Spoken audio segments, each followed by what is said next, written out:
for today. Our rapporteurs for today, Estate Surveyor Avanua Timothy Adewolu. Please let's appreciate him.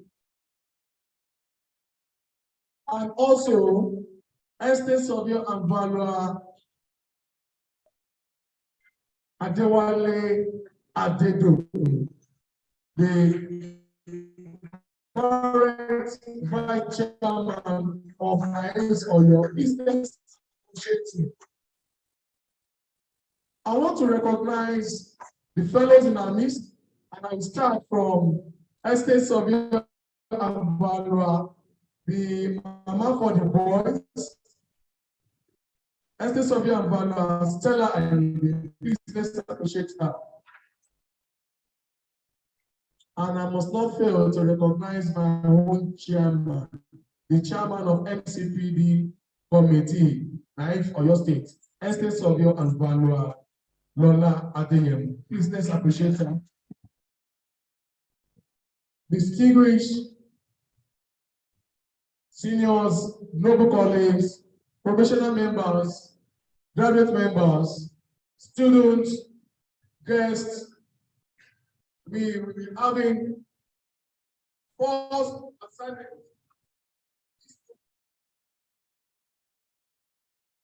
I want to believe every one of us. Please let's appreciate the presence and the arrival of the Vice Chancellor of this city university. The Vice Chancellor of this city university.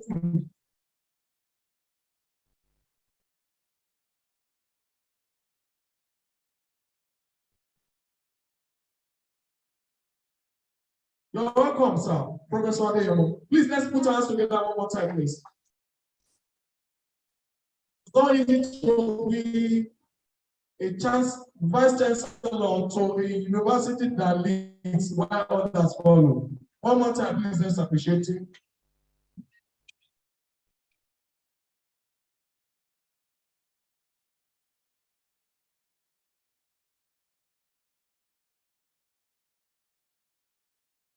Yeah.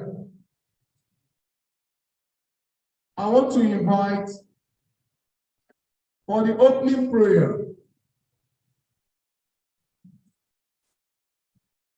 I want to invite Estate Surveyor Avanua and Aja Jimo Shukura for the opening prayer, please. Aja Jimo Shukura.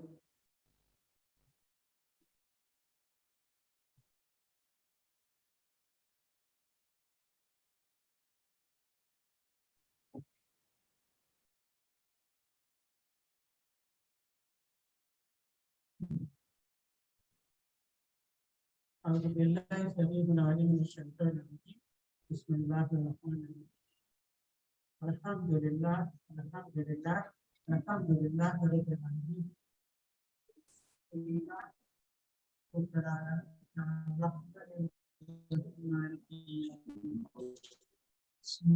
نعبد وإياك نستعين اهدنا الصراط المستقيم صراط الذين أنعمت عليهم غير المغضوب عليهم ولا الضالين. We thank Almighty Allah for the opportunity to speak about this morning. We gather here to learn. May all the knowledge shared here be a meaningful one and be useful for us in this life and in the hereafter. We have illa hawla wala quwwata illa billah. Thank you.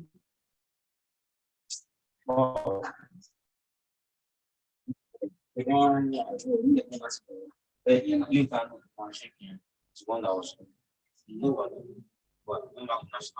you very much. We will be having, shall we please rise for the national anthem, which will be followed immediately with Oyo State anthem. The national anthem, please. Please, hello. Yes, thank you. And to lead us is one of the students of estate management in Leeds City University. Please, let's put our hands together for him.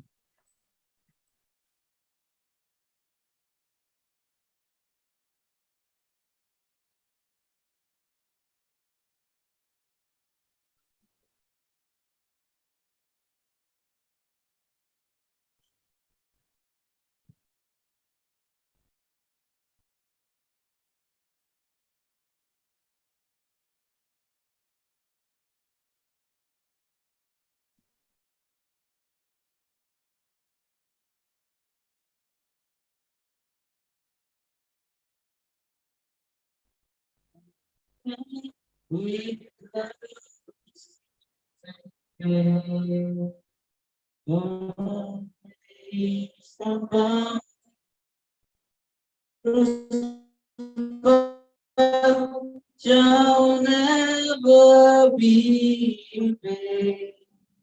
So we touch and find one nation bound, freedom, peace, and love.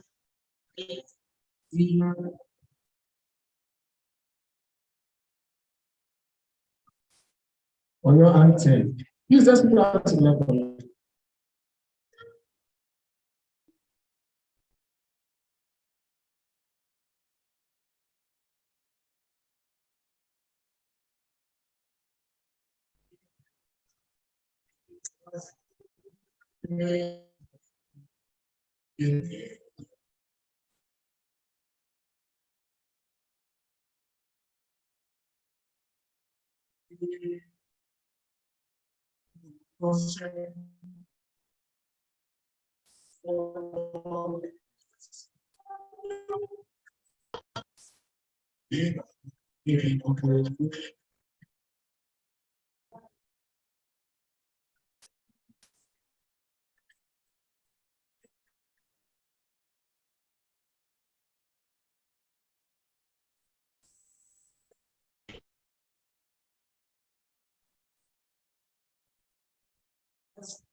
Thank you so much. God bless Nigeria. God bless your state. God bless this city university. Distinguished seniors and fellows of the institutions, noble colleagues, graduate and professional members, students, distinguished guests. We'll be moving on to the next thing on the program for this seminar. And that will be the welcome remark by the Vice Chancellor of the university that leads while others follows. Join me as I appreciate Professor Adeyemi. Thank you. The chairman of education, distinguished ladies and gentlemen, on behalf of the council, the management, staff, and students of Niesv University, I welcome you to our campus. The president of this reputable institution, that is the Estate Survey of Value Amiable, Dr. Emmanuel Mark, the chairman, National Committee, Mcpd. Please let's clap for them. Estate Survey of Value, Pastor Sheyi Adebayo, chairman. Let's clap for him. Estate Survey of Value, Professor Ebe Olale, a district professor in management. The discussants, please let's clap our discussants, because without them we can't be here. We appreciate you, despite the fact that you have a very tight schedule, you still find time to be here. The Dean of the Faculty of Environmental Design Management of Niesv University, that's locally, my amiable, diligent HOD, Dr. Fayomibo, that's the HOD of Estate Management. Distinguished members of this reputable professional body, let's clap for them. Please, if not because of you, this association, this professional body we are not going to be here. Professors and members of the Senate, invited guests, distinguished staff, our esteemed students, gentlemen of the press, ladies and gentlemen. I'm highly delighted to formally welcome you all to the mandatory continuing professional development seminar organized by the Nigerian Institution of Estate Surveyors and Estate Management Institute University with the approval of Estate Surveyor and Valuer Registration Board of Nigeria. Leeds City University is the first private university, and to the glory of God, we are the best. We are exposing our students to global perspectives. Thank you for clapping for us. If you want to clap for us, you clap. Thank you. In Leeds City University, we expose our students to global perspective, independent and critical thinking, to grow intellectually and academically. And at Leeds City University, provide a stimulating practical education and inspire students to innovate, shape, and transform themselves and the environment. Mcpd seminar series is the second series to be hosted in Leeds City University. It is designed to share critical knowledge and information on issues related to modern business innovation, contemporary practice of estate survey and evaluation, and to enable the members, staff, and students of the university to come to some realities and come out with their blueprints to be able to solve the problem and challenges facing our dear country. Also, to identify the best way to address, and it also provides an opportunity for the turn and down ideas on critical issues and enable the university to make major contribution to the development of its immediate community. I'm very proud of this professional community. At least we are one of the best, and the university will continue to give our support to this university. In the Faculty of Environmental Design and Management, 3 classes of environments, and the Mcpd training is particularly designed to equip our estate surveyor and valuer with skills which can control events and processes in the natural and the digital environment. This year team is the salient effort of estate surveyors and valuers in restoring values to real estate properties after flood, to be delivered by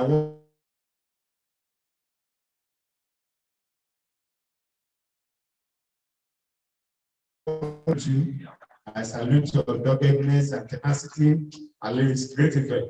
Yes, we are going to listen to him and we are going to enjoy his lecture. Without preempting the speakers, and as customs too, we are gathered here today to discuss an important issues that has affected many communities around the world. That is the devastating effect of flooding on real estate properties. It is no secret that flood can cause immense damage to real estate property, but it's important to remember that with the right approach and the right thing, these properties can be restored to their former glory. And as estate surveyors and valuers, you play a crucial role in the rebuilding and restoration process on flooding, and you are responsible for assessing the damage, providing accurate valuations, and working with insurance companies, government agencies, and property owners to regain. The Mcpd seminar is an opportunity for us to come and share our knowledge and experience in dealing with challenges of restoring values to real estate properties. And we will hear from experts. They are here. Let's clap for them. Our experts here, they will give us, they will definitely, deal with the topic so that at the end of the day, they will give us an ease on the latest techniques, technologies, and strategies for assessing and restoring flood damaged properties. Let us use this opportunity to learn from each other, share our knowledge, and work together to develop effective solution for restoring values to real estate properties after flood. Therefore, on behalf of the university community, students, I welcome you to our campus, and I believe that today shall be a rewarding seminar, and at the end of the day, we shall all have a lot to gain. So I want to appreciate the organizers, the HOD and his team for this, for a job well done. With all humility and responsibility, I request all our guests to please spare time to look through our facilities and infrastructures. Our guests will be impressed and appreciate the serene environment of the university, which makes the university environment conducive to effective. Thank you, ladies and gentlemen. Please, let's put our hands together one more time for. Thank you so much, sir. I'm not in any way surprised. Our dear professor controls and estates of your value as a mind. Please, let's put our hands together one more time. He spoke as a professional. So that's why I told you, lead city is a university that leads while others follow. I expect the studio to clap now. Yes. Thank you very much. Before we proceed to the next thing on the program of the event, I want to announce the arrival of a past chairman of Niesv Oyo, a past council member.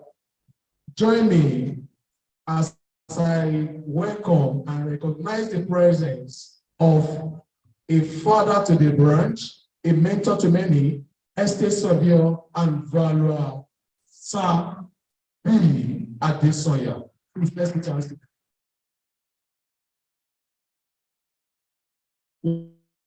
Welcome, sir.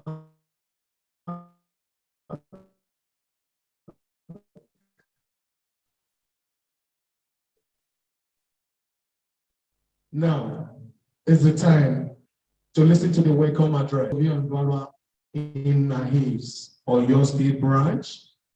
Join me as I invite the chairman, Nigeria Institution of Estate Surveyor and Valuer, or your state branch. Estate Surveyor and Valuer. The microphone is there for you, sir.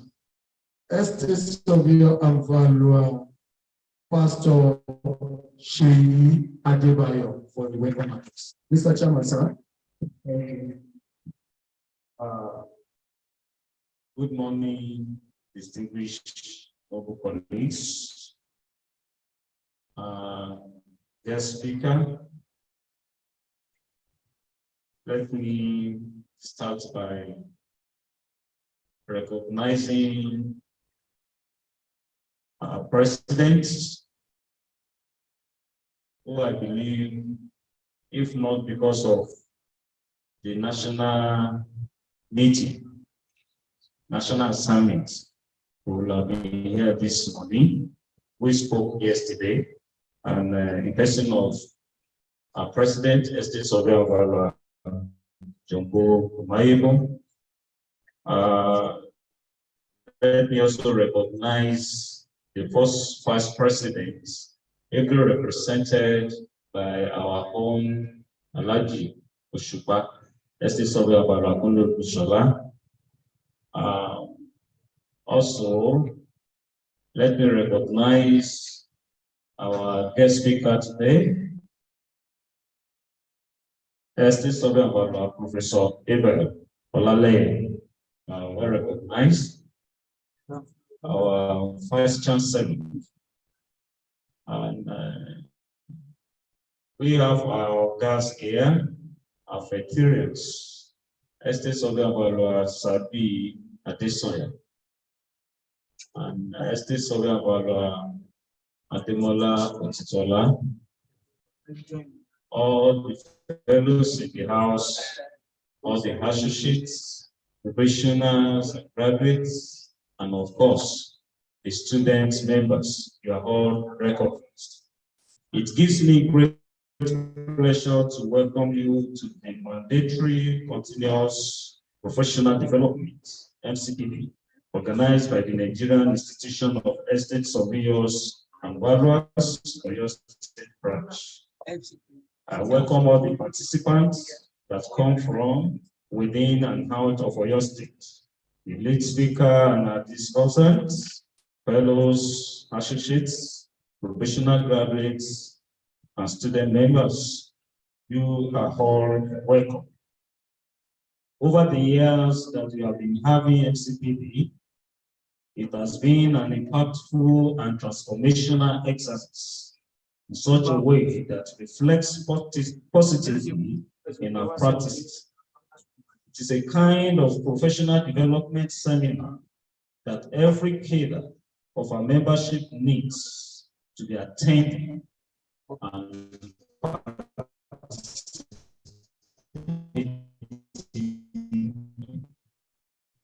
distinguished noble colleagues, Niesv Oyo State is not professionalism excellent. That is why we are called Pace Setter Branch. This year Mcpd is unique and significant in many ways. Firstly, the topic, resilient efforts of estate surveyors and valuers in restoring values to real estate properties after flooding, is uniquely selected to match with the current trend in the real estate market.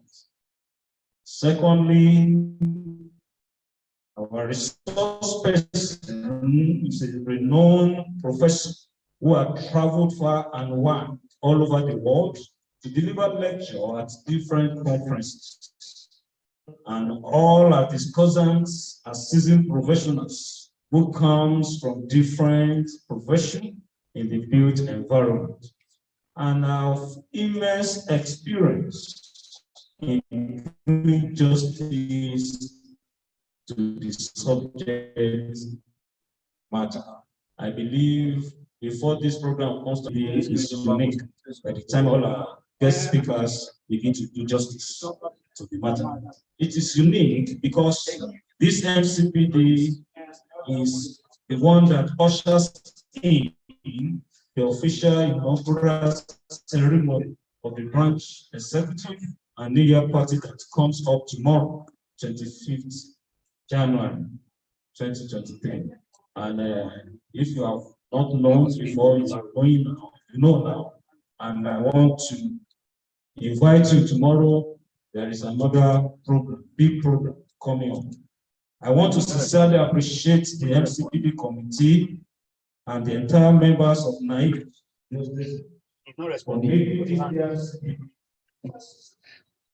Let's get ready. After party your students, be quick, professional. Open your ear and your hands. In order to lead things and serious opportunities.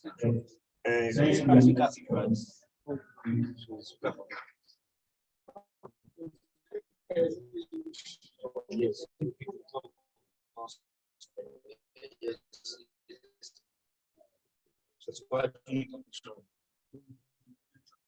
I'm sure that is yes.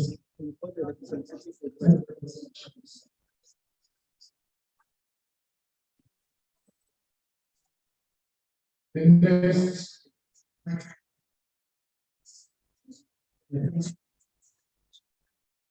Before I do that, I want to recognize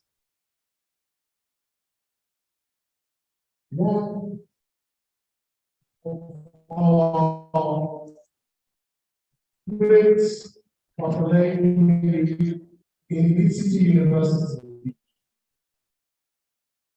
Join me as I recognize the president of the Provost Postgraduate College, Mcpd University, Professor Olake Orine.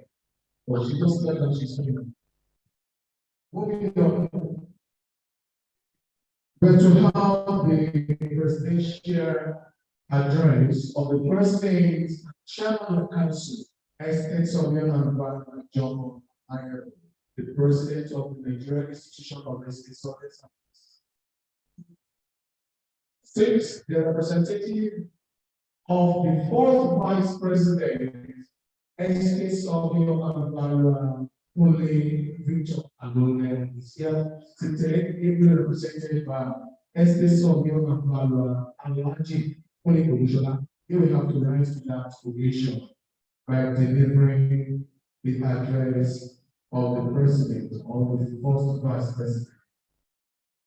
Alaji. Please raise your hand.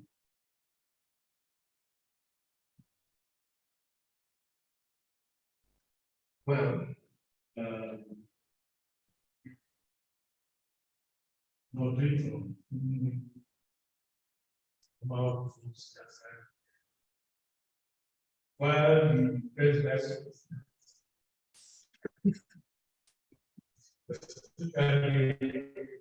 question is message this event, but the moderator is saying that I think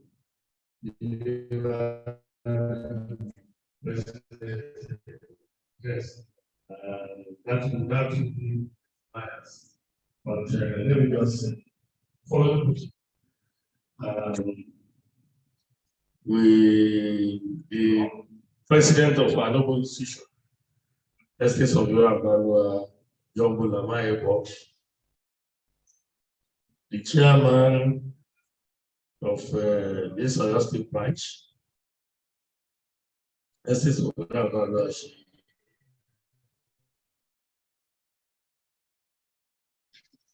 Adebayo,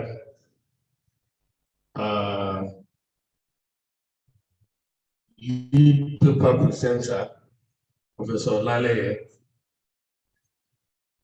our chief host here, the vice chancellor, this university, and I've listened to the moderator saying the university at least. I want to congratulate you for that.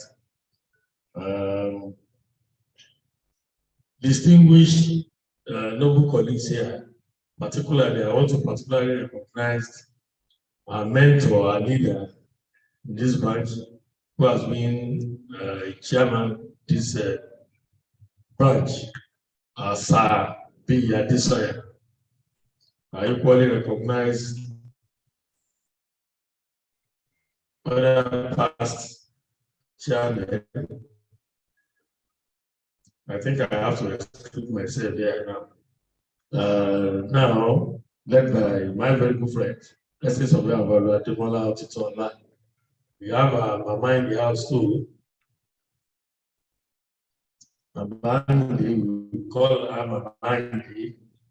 Other distinguished noble colleagues here, discussants. See the vice chairman of the branch, and you see the director of estate, survey and housing at the same corporation. I want to once again, on behalf of the first vice president, welcome you to this event.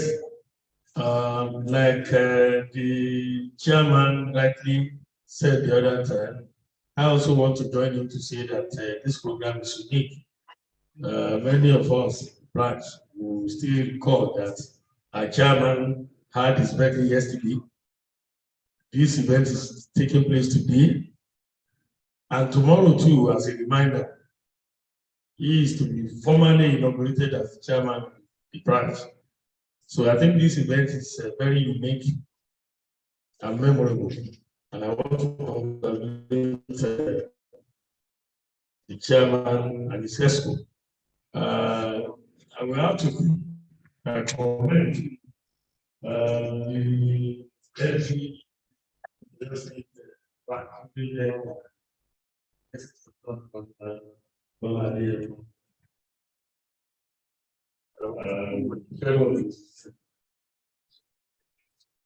Yes, I missed the mandate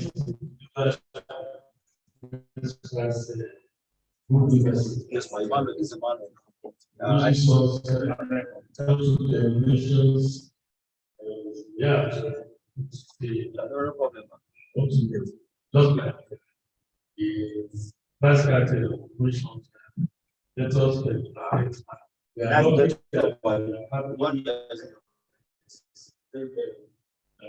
just follow. Yeah.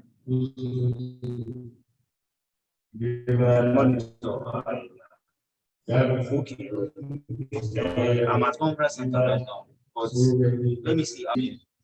Outside the country. So we are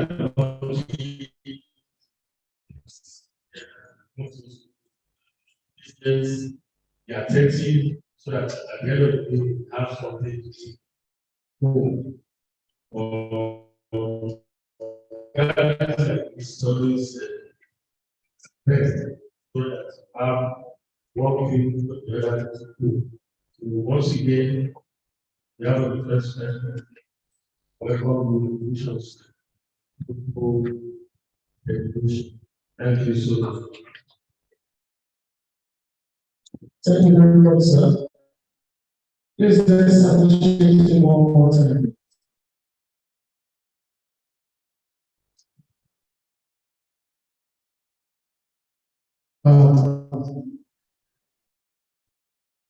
We are about going to the proper presentations, the technical section, and I want to appeal to everyone of us to please be seated to learn. At the beginning of the year early or mid 2022, we made a grand meteorological implementation that there are some states that will be affected by flood, and your state is one of the states mentioned. And there's no way there will be flood that properties, real estate will not be affected. Because real estate has to do with the improvements on above all beneath the earth surface. That is why we are gathered today to see the state's efforts of estate surveyors restoring values to real estate after money. The group of things to this today is no other person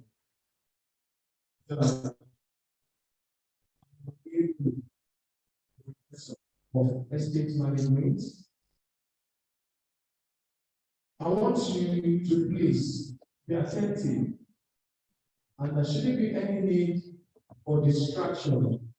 Anyone that wants to walk should please find their seat in order not to disturb the lecture. Join me as I invite to the microphone for the presentation of the team for today's seminar, Estate Survey and Professor Abraham Olale.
Professor Lale published widely and has several papers in local and international journals, as well as presentation. He has won several awards, including the Emerald Literary Network Award of Excellence 2008, the International Real Estate Business School, Universitas Regenbox Foundation for African Real Estate Research Best Paper Award in 2015-2016, and Best Lecturer Award at the Property Development Program 2010, among others. Professor Olaleye is a South African National Research Foundation C-rated established researcher. Professor Abel Olaleye is a member of the Global Real Estate Journal Ranking Committee of the American Real Estate Society, USA. The editor-in-chief of the Journal of African Real Estate Research and reviewer for many other local and international journals. He is a member of the African Research Network for Urbanization and Habitable Cities, representing the Obatame Awolowo University from September 2020 in the network. The network currently manages a 3-year African Research University Alliance, UK Research Fund grant for capacity building. Professor Abel Olaleye is a registered estate surveyor and valuer in Nigeria and an associate member of the Nigerian Institution of Estate Surveyors and Value and the Nigerian Institute of Chartered Administrators. He's a member of the Real Estate Society. Let us welcome Professor Olaleye. You're welcome, sir. Thank you, sir.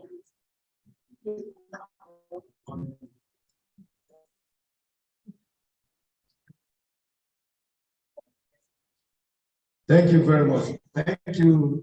I was trying to appreciate our president, vice chairman national Mcpd, our chairman here, vice chancellor, sir, his consultants, and I'm also regular mentor, Ambassador B. Adesoya. We appreciate your comments. Thank you so much for all the support all the time. Sir, fellow ESB, Demola Otitola, we appreciate you, sir. And I must also appreciate the director, Ibadan Urban Flood Management Project, engineer, you are welcome. I will still talk about it as we go along, because part of what I'm going to be saying here today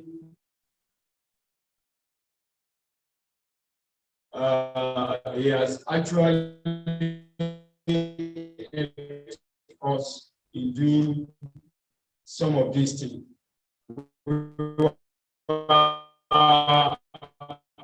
At this place last year, but like I said, we still get there. What I'm to do today, just to make it, just saying the same thing anyway, but I felt I want to make it more straightforward, like they will tell us when we are trying to form a research topic. So I believe it's not to say that what we have done is not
not reach the roof. Thank you, sir. So I'll be short. Very few. It appears the fund is working. Just about 5 outlines here. Introduction. We are going to be discussing briefly the flood impacts, properties, and the issue about property level flood risk management, control strategies and adaptation measures, the role of essay survey evaluators, which I join with recommendation, then the concluding remark, there are needs for questions, all that. Then, it has been said time without number, the flood is a global phenomenon.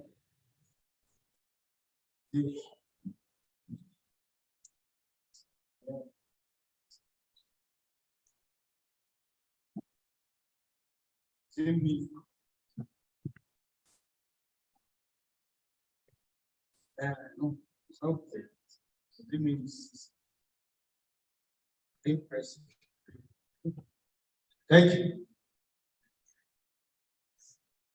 The team love your hand. Pass you. But I'm not pressing very well. Sorry, maybe you assist. But I have, if you can follow, I think the best. I will try, because I have also prepared something. So, the previous slide, please.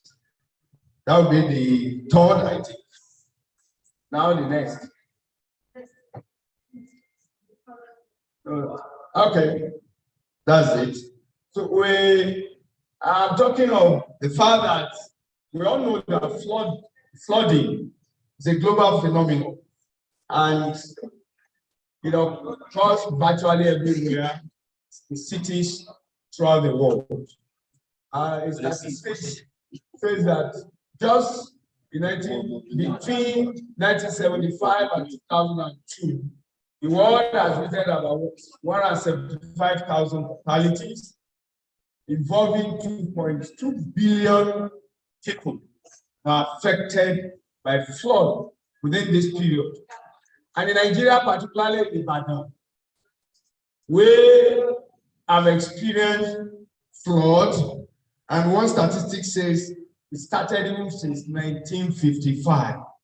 And this has occurred many times.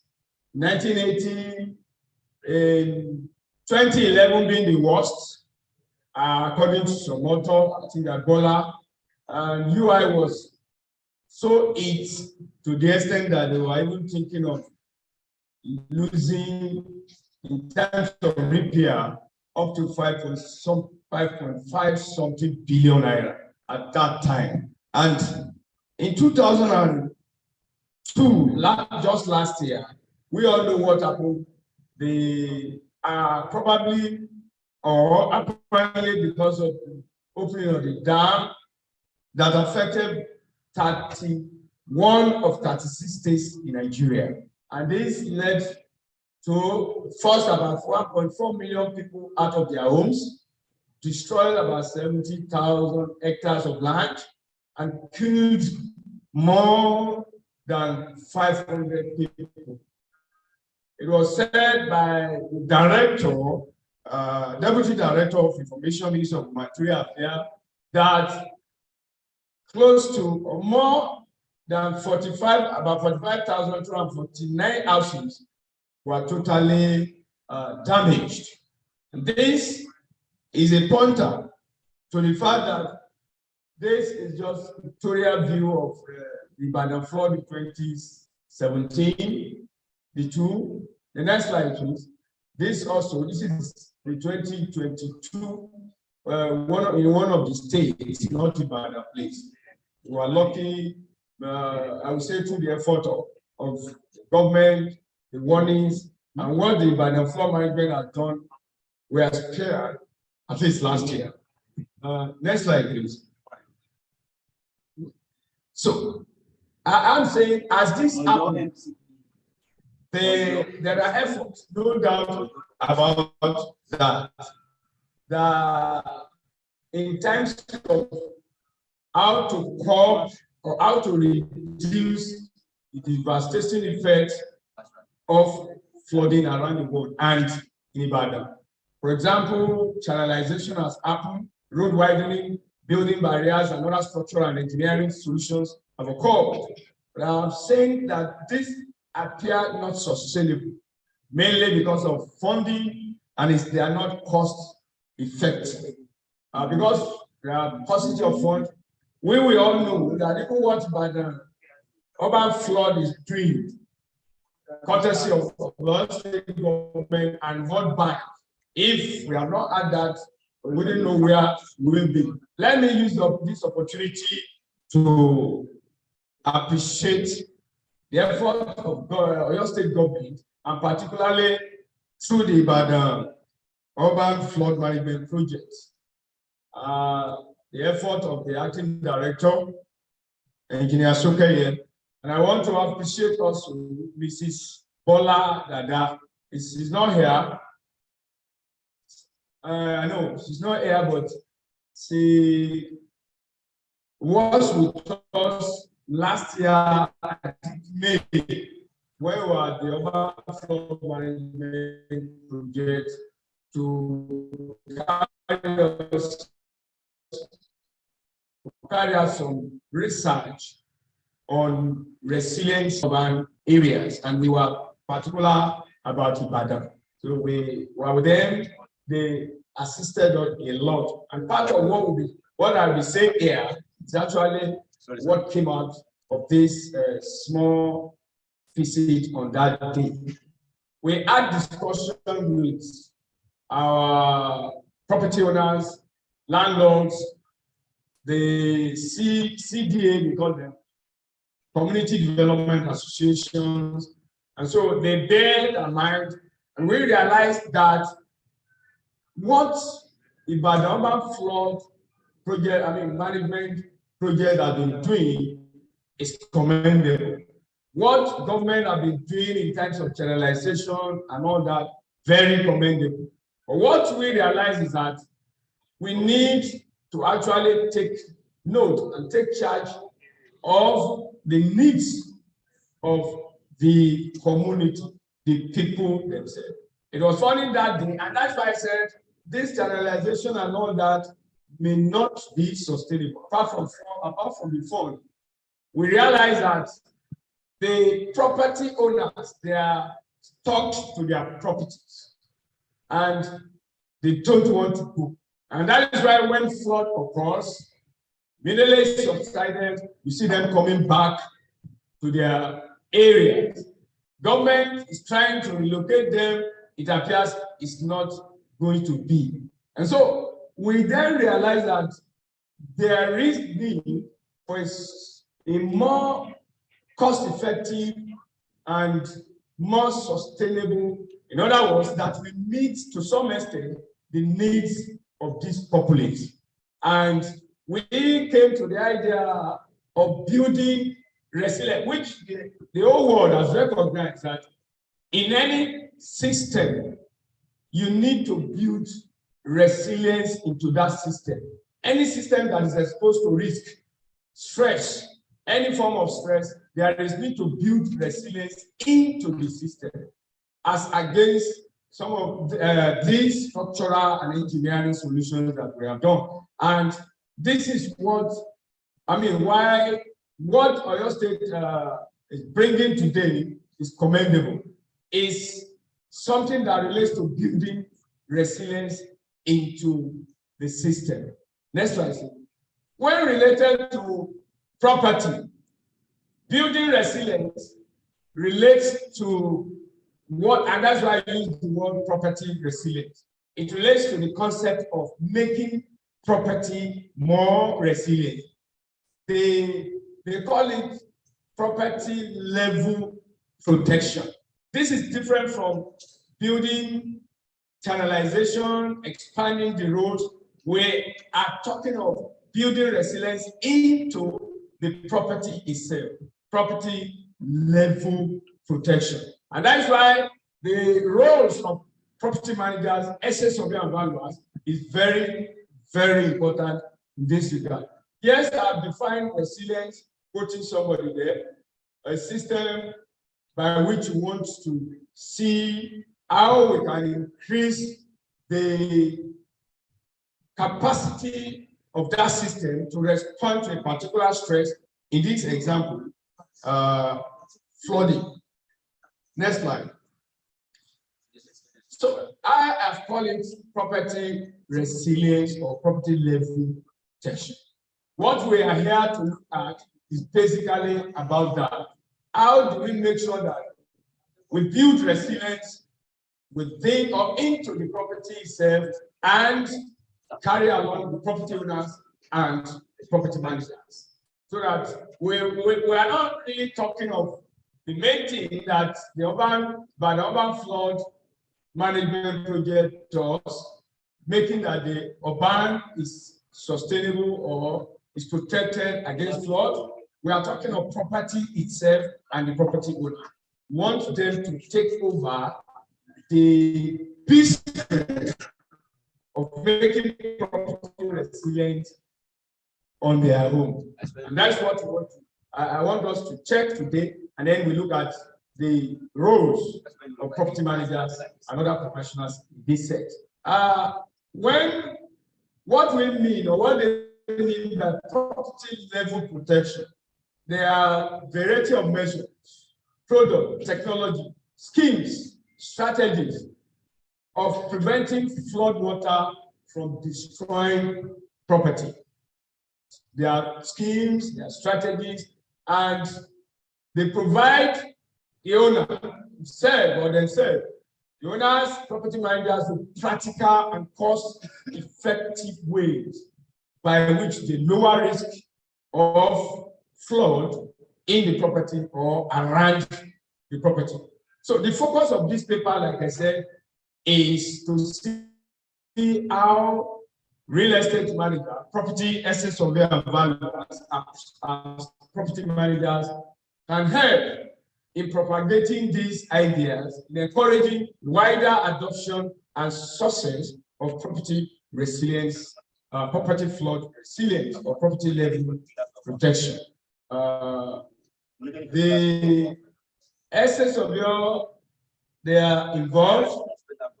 I summarize here that to identify best practices. It is their work to educate property owners and accelerate the delivery of these schemes. We will still discuss that. Having said that, next slide, please. Before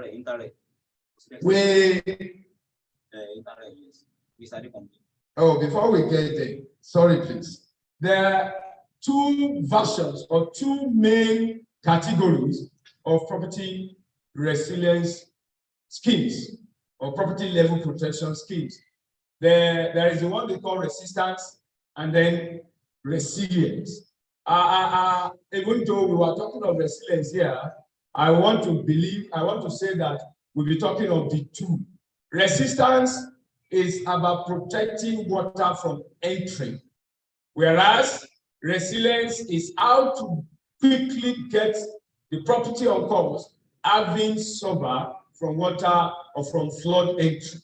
So resistance, all products, all schemes, strategies that try to protect water from entry. I will say that most of what urban flood schemes and all these other mechanical structural solutions, they have tried that, but within the building, we still have resilience schemes and resilience model. Like I said, these two main strategies, the resistance seeks to protect water from entering, the resilience tries to see whether what has happened, we can quickly get over it. In other words, we want to increase the ability of the property from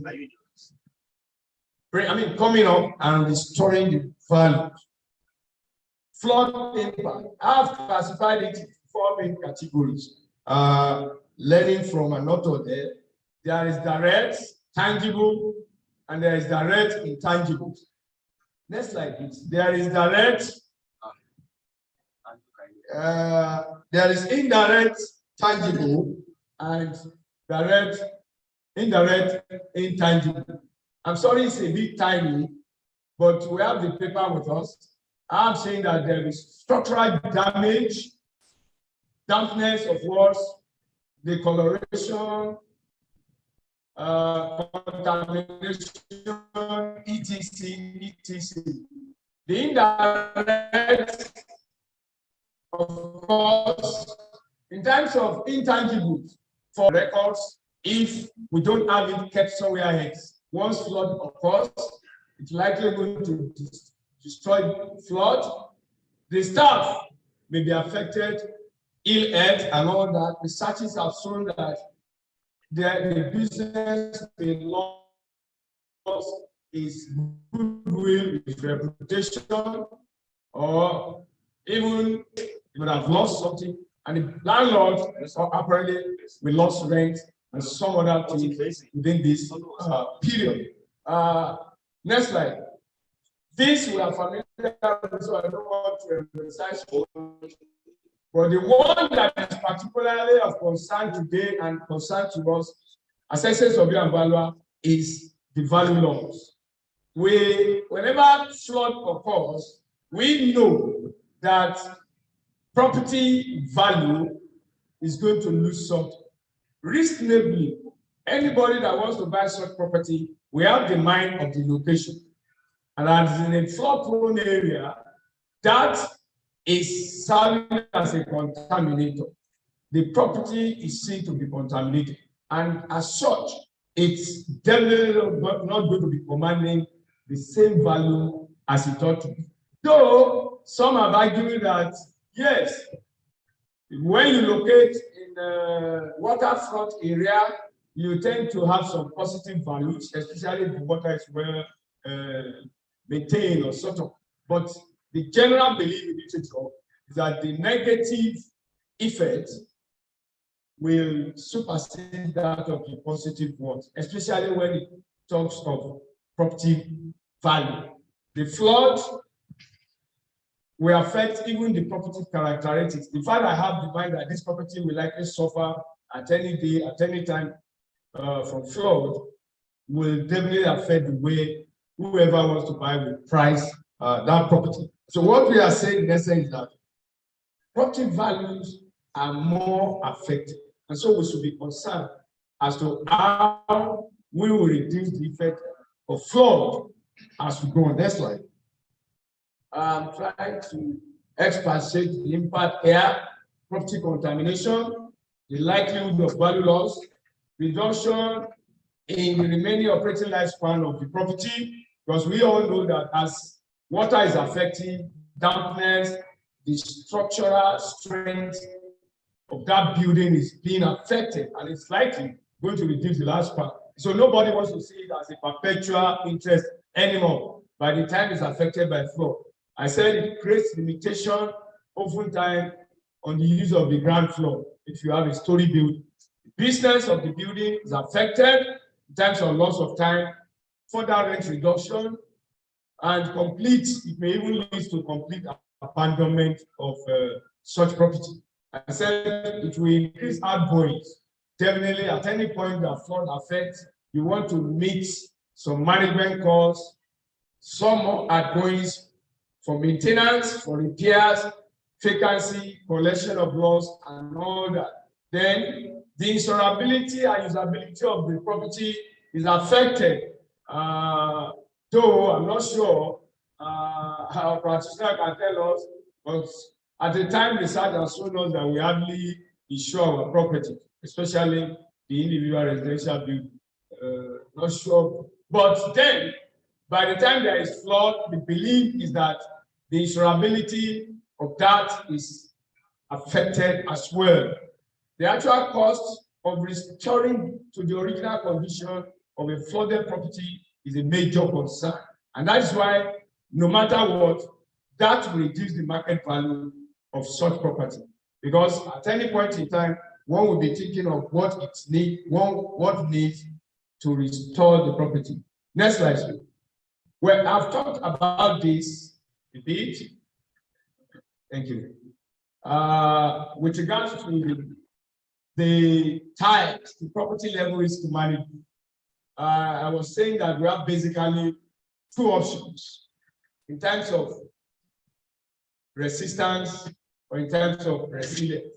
But these two put together, what they looked at is to see how we can reduce the economic waste and loss of value that we witness in our properties anytime there is flood occurrence. There is need for quick restoration of property value in case of flood.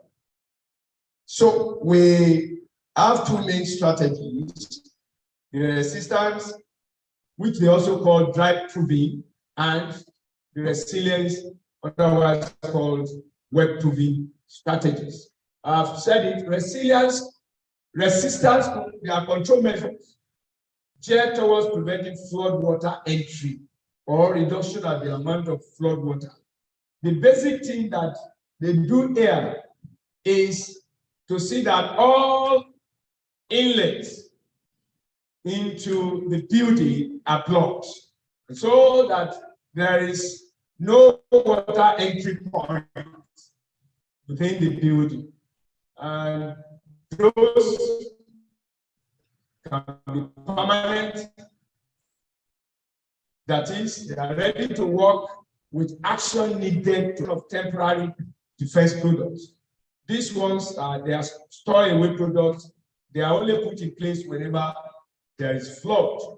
But I said for effectiveness, every water entry point must have to be blocked, because if a particular point fails, then it's like putting every other blockage off guard. Once we miss a point, the property will take on flood, and the other strategies will be compromised. The second one is the resilience measure. This, like I said, is targeted at enhancing property adaptation capacity and to limit the damage that flood does whenever there is flooding, easy cleaning, drying, recovery, and reoccupation of the property. That strategy, that is resilience strategy, focus on this.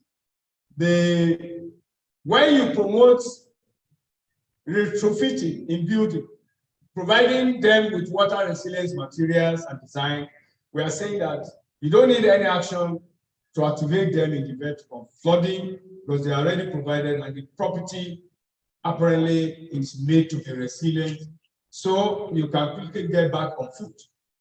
I gave an example here: flood vents, permanent openings in building to allow water to flow in and out, ensuring that mechanical and some utility facilities such as electrical fittings, ventilation, etc., they are raised above expected level. This strategy, I said, is meant to lessen the potential damage caused by flood water, and that will eliminate the need for any insurance at all. Next slide. I have here some form of control strategy. Let me just quickly read through that.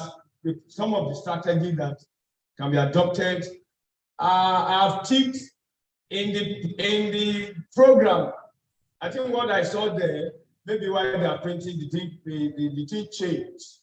It's a tick. That thing you saw as 9999. I think we saw it in the hard copy. It's a tick. And what I mean by that is that a particular adaptation measure that you want to adopt can be a resilience or a resistance strategy. Like when you raise appliances and machineries on planes, that is a platform to raise appliances, that is a resilience measure. You want to raise electrical sockets beyond the level that water flood can reach, the resilience measure. You back up your records, paper, documents as at all, it's a resilience measure. Signing up to environmental agency flood alert. I'm aware that by the urban flood, they have flood alerts. And so encouraging the owners, property owners to sign up to this is a kind of resilience measure. So that wherever there's going to be flood, the alert will sound and he is able to take proactive measures before it happens. Kitchen units made from water resilience materials. They are resilience measure. There can be flood barriers fitted to external doors, windows. Those ones are resistant. We're not coming. It's unfortunate I cannot get a picture along. It covers virtually all of this within a particular building where I pick some of these things.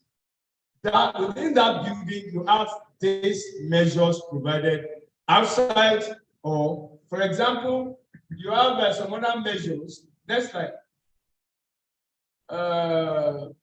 building of where do I put it? Ponds.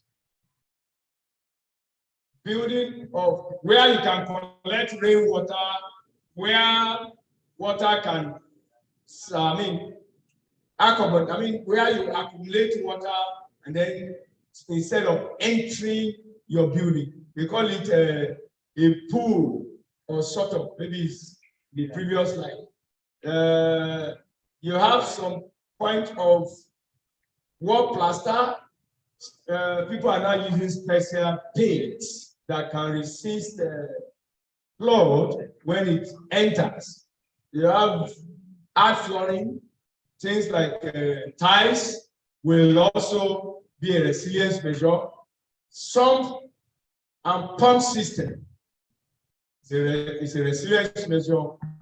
We have brick wall with water resistant mortar, non-return valves, sandbars, number of, when you raise the story of the building, emergency floodplain, flood insurance, electrical panel with wiring, with Wi-Fi breakers. Those ones are more of resilience measure. So when you go into insurance, we can provide Wi-Fi within the house that like a circuit breaker, so that electrical shock or what have you will not occur, even if there is flood water. These are listed in the paper, and some of these things are being done by some of our well-read property owners. I now said the roles of estates of Grand Valley. This is the one I've tried to create some, do I say controversies? Yeah. Deliberately, because we are going to discuss, and I want people to say, yes, what I've said is wrong, or it's right. Sorry, sir. I said that before we talk about our rules as estates of Grand Valley, let's ask ourselves, how do we perceive this idea of property, or the knowledge, the awareness, even among professionals and amongst the property owners?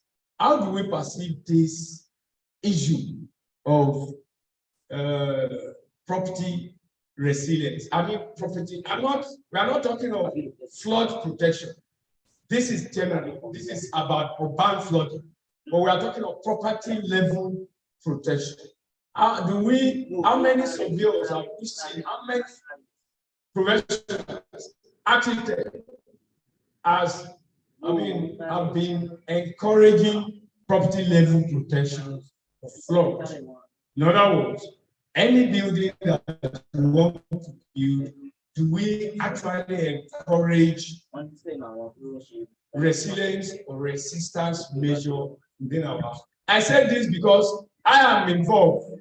One of the things that we do as builders, as owner around here, I look at it, I later see that it's even wrong. Why did I do it? I doubt whether anybody is here that will not pave his house totally, the external floor of the house. If anyone is here that his house is not totally paved, or 70% is not paved, whether with now that people are even using, what do you call it now? Interlocking, it's even fair, but they are now changing to something else that used to be sunscreen. They will now try to mark and do some decoration. But I said that is not in the interest of what we are saying. Property flood protection. I was talking of one strategy about building ponds within the building. Now that I paved all my external area, what happened to rainwater that is coming from my building? I'm going to be adding to that drainage. I'm going to be adding to that volume of water that is going to enter. That is going to enter that small. No wonder the back became big river. We have contributed to it, and this is part of what we are here to actually discuss. And that's why I made bold to say, apart from the fact that I have a study here by Tupra and Akuchu, the finding to me suggests that professionals are yet, yes, maybe we know, but in our action, in what we do, it appears we don't care about property level flood protection, resilient flood, property flood resilience. What we do, property owners, professionals, and that's why I asked the question, are we prepared for this thing? Are we set aside to the extent of encouraging the property owners to do it? And that's why I appreciate what the branch is doing. In the little research we have done since last year, I've realized that there is need for Niesv and Extrabond to create this awareness on property retrofitting. And whatever new building that we are putting on now should be made to be flood, even if you are not within flood-prone areas. I've said it, the fact that I paved all my external area, I've contributed to urban flooding. Because definitely my rainwater, that greater percentage of it is supposed to set right inside my building, is entering the channel, from the channel is entering. Maybe that is part of why our roads are being destroyed even faster than what it will have been. I'm saying that as surveyors, we have a major role. Architect, when you are designing, if the man says he wants to pay the entire area, can we please tell them that they should do something else? If I have a pond within my building, I am making my property to be flood resilient. I said that there is need for this awareness campaign, even amongst us, before then we then have to educate the property owners. Sensitization, education, training of members on valuation of resilience is becoming more and more important now, that resilience, whether to flood, all form of stresses, must have to be built into our valuation. Because I've said it, wherever a system is affected by a stress like flood, is going to affect the value of the property. For that reason, we need assessors to be a valuer, be conscious of this. And I also said there is need for formally recognized national training and approved standard against which estate managers, surveyors can be assessed to participate in property flood resilience scheme. Yes, I've summarized this thing, but I want to believe that property resilience schemes is a big thing.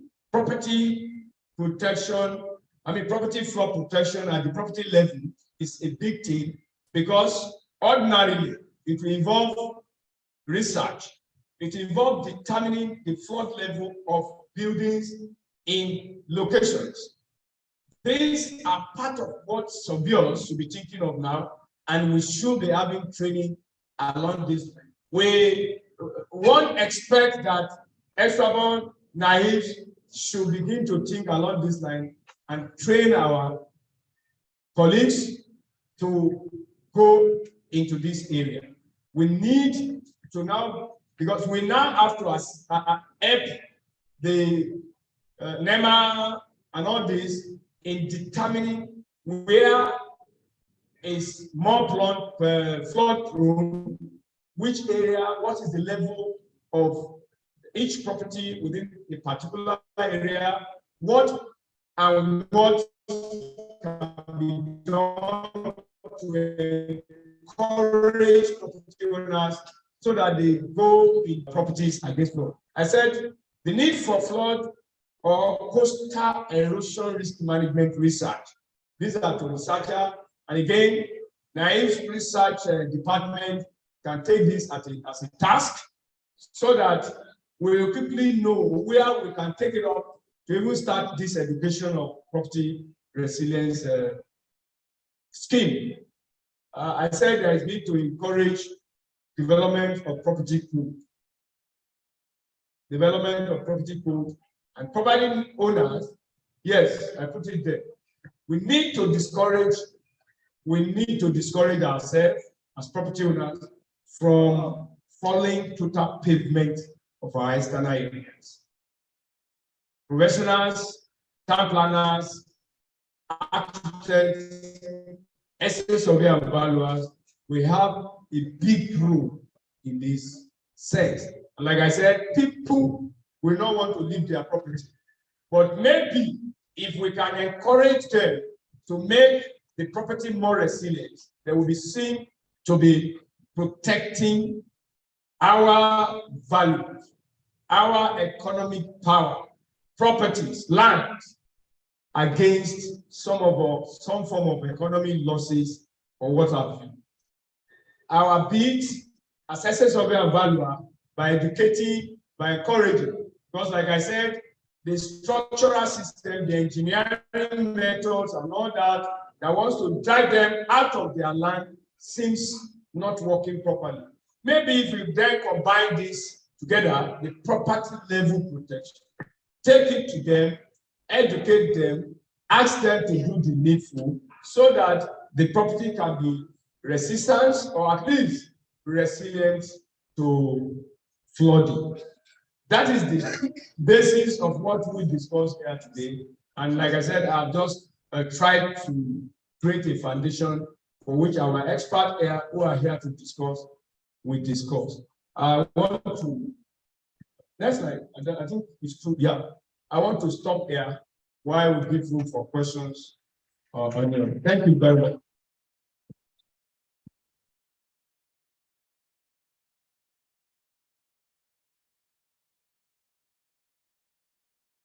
Wow, I don't think that's good enough to appreciate our professor. Loaded.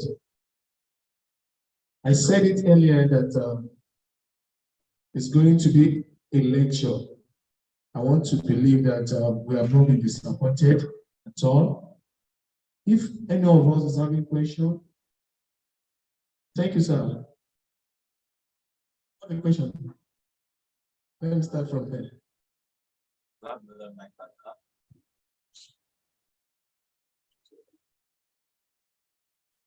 Prof, sir. Prof, sir, question for you, sir. Good afternoon, Paul. My name is Mcpd Oladeshi. Professor Laleye, I want to commend you where you ended, because it has bothered me for a while. We need to really be considering the green environment in every building we are managing. It is very, very essential, and we should critically look at it in our valuations. A green area in every property. That is just on that side to comment. So you charging us, I think the institution should look at it very well and think about it in evaluation.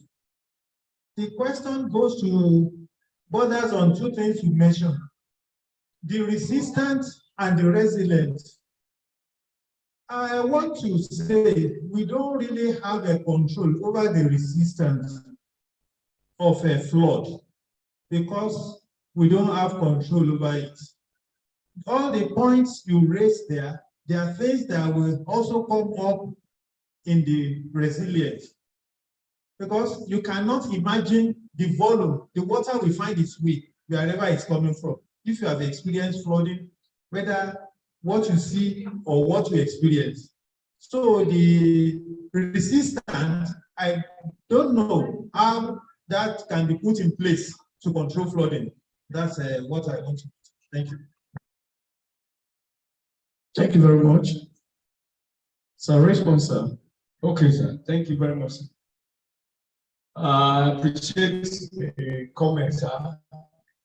And Niesv, thank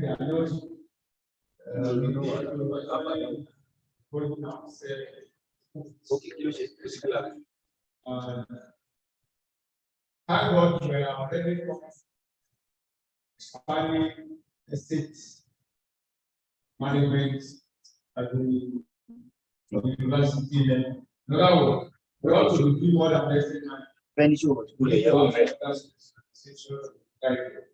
we are not relying on anything that alone. With regards to the system, yes, we can do resilience. I mean, resistance.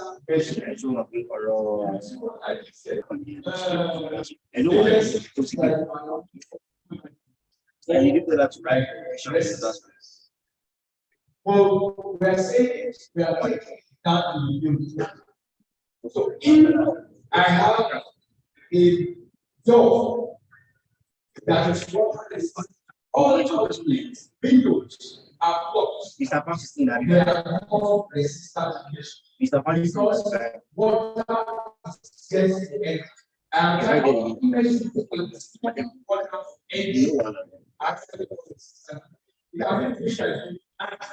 example, we plant grass trees, we create ponds within my compound and resisting water entering.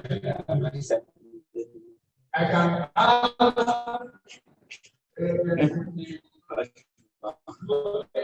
they have all outlets. Those are established.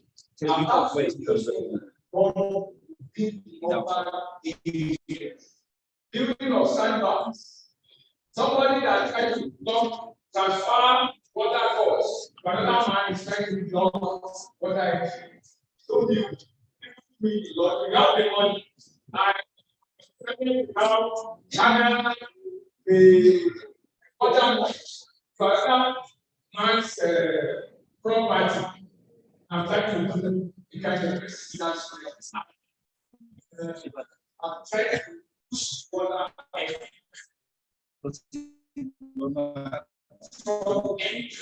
and then all measures that stop water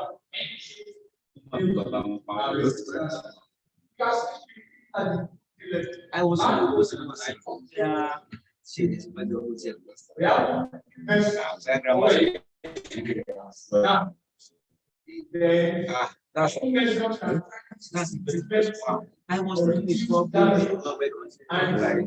allows keep the operation raising our fighting point of resistance. Well, I was when water gets that long, still rest.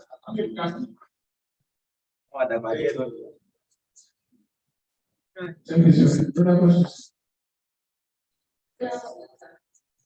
question is, the area that spare houses that on the beach land, what kind of standards the government creates? You realize that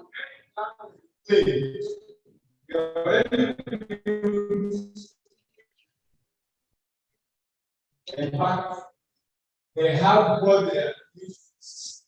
When you get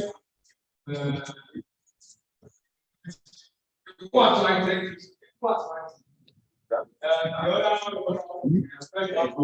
first arms, what you put out the beach. I'm not going to press it. You know, at the point the sea took off both angles. But now they are setting back. What they are trying to do through reclamation is to spread out the get instead of spread. And so they use but that's once the line is in that should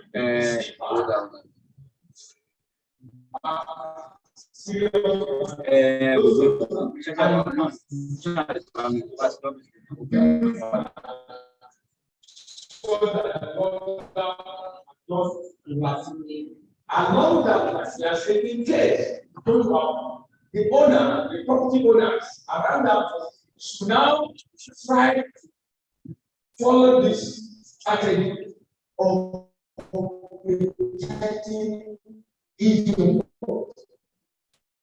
fraud.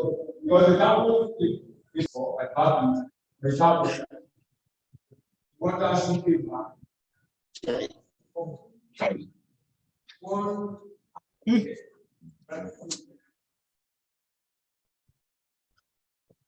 Back off. And back back. This is this. It's not back. So, Next. Come back. We don't power this. Analyze. It's not. Sorry.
Like, yeah, exactly. She actually has more serious.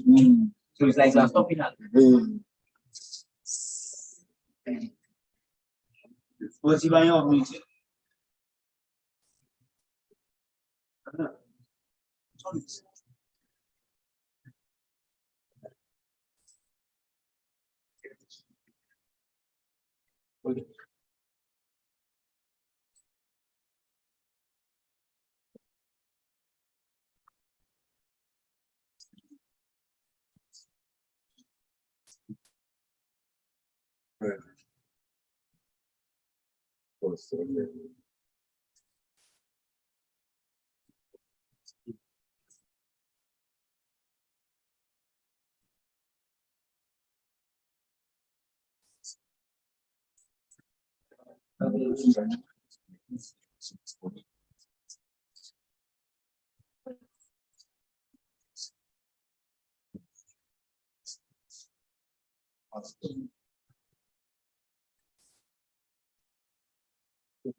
Discussion provides how much.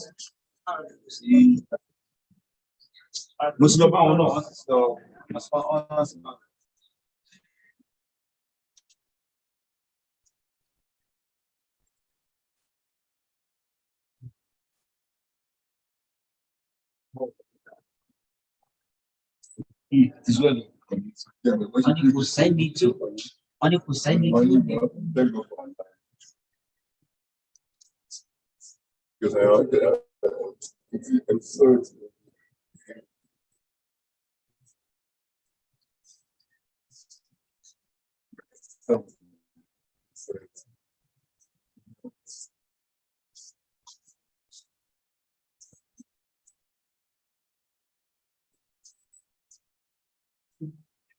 I mean, there's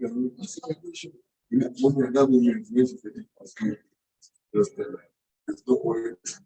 There's no point I think.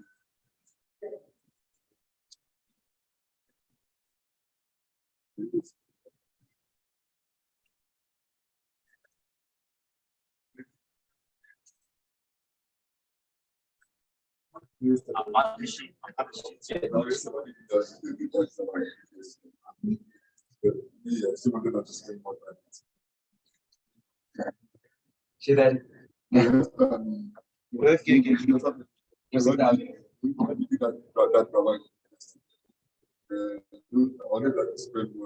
Thank you.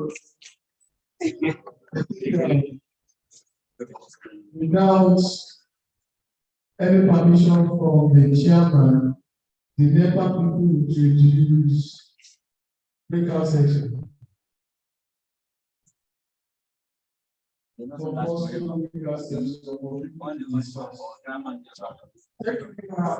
Proceed with that. Please, let's have our seat, please. Yeah. If you have questions and you don't want to make use of microphone, kindly write it to the paper. And my assistant, Estes Obion, Income Wobby, who is assisting in the moderating section, we collect the question from you. So,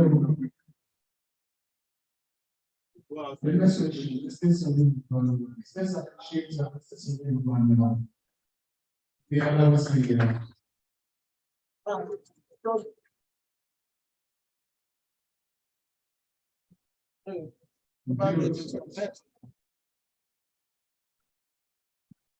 And then comments. The question is paragraph 4, for adaptation measures. I want you to say first that any application for your number set. Okay, for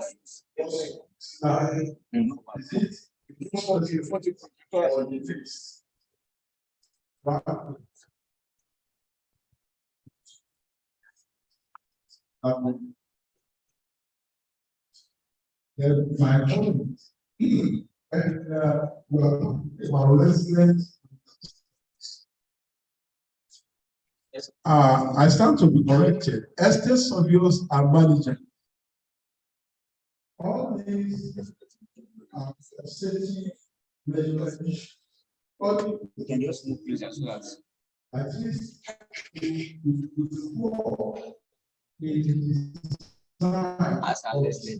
and build, which is beyond the duty of lessons.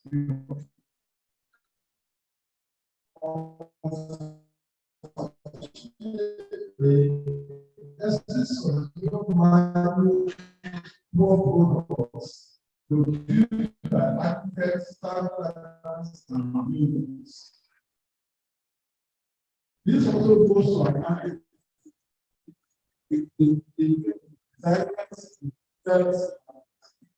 they brought a lot of products for us.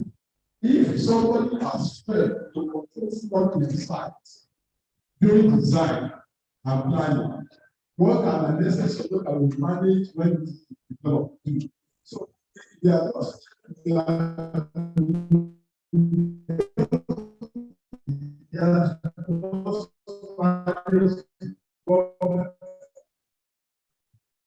and it's easy for us to say what who then report to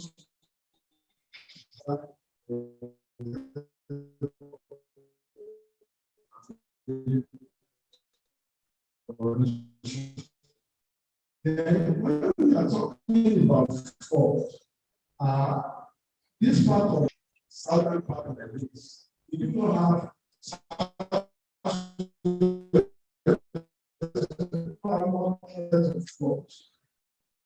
what kind of residents when the whole state was swept off? People in India and Pakistan, what kind of residents are they doing? Because I think what they have done is building on the flood plains.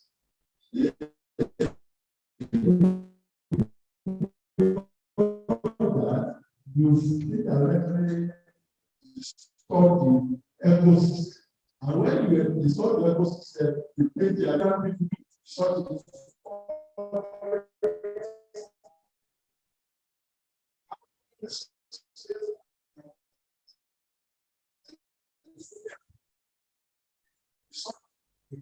Before this part of the world, it's just 40 design in sites and 40 design in built by the builders, architects,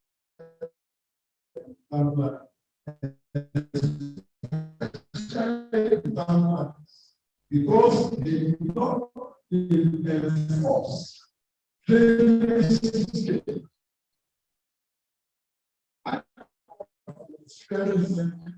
whereby somebody not provide them and a result. So what can I do? It is without parallel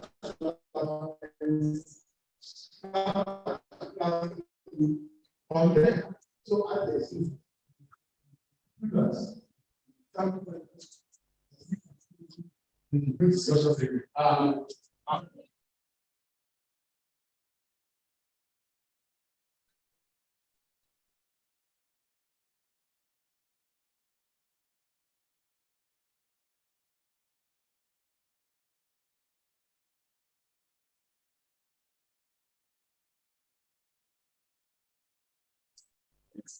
Yes, right.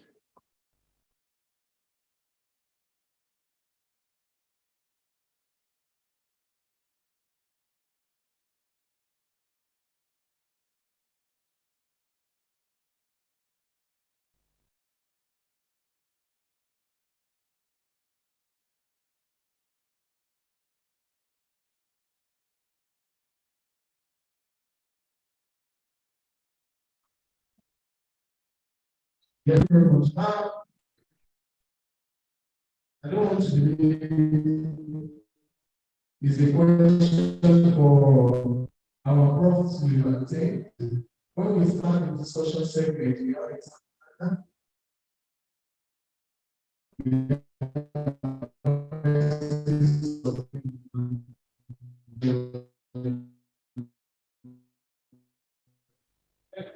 Sorry. Thank you.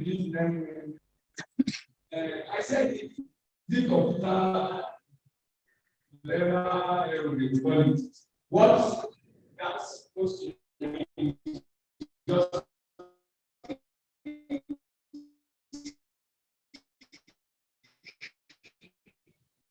I'm saying to know reading. And on the other one, he said the grab expert, yeah, especially that you say engineer, that the director, we discussed that. But I want to say that even the one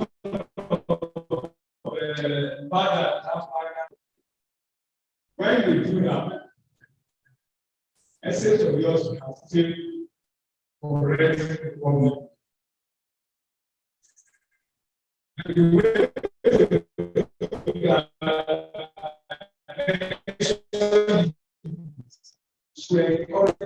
and building the committee, we need that we are introducing so many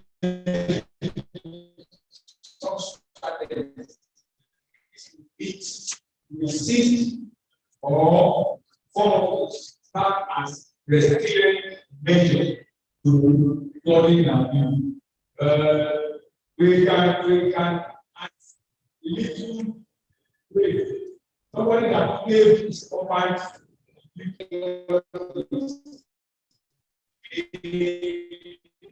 tell me what advantage is there in any area like an asset and the form of the start of the second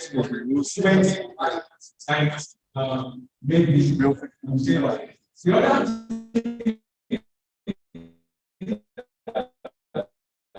I think I used to be especially giving of property management needs to change.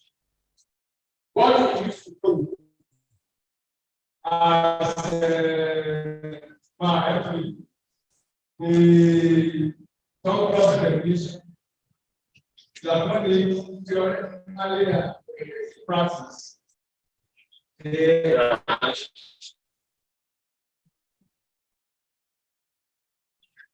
Directly with a new token. That means assume that the property, the products,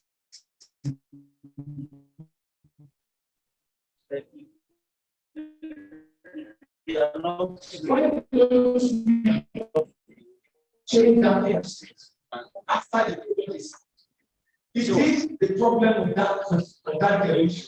Management starts even while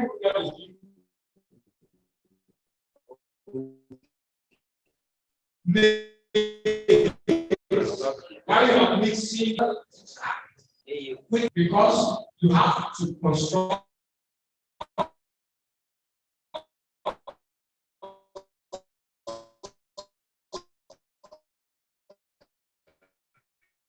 you have to buy and product is being commercial nature. The management to that for essence of yours, property managers will go when the market doesn't need you're wasting your money. You're building for students who are going to be this.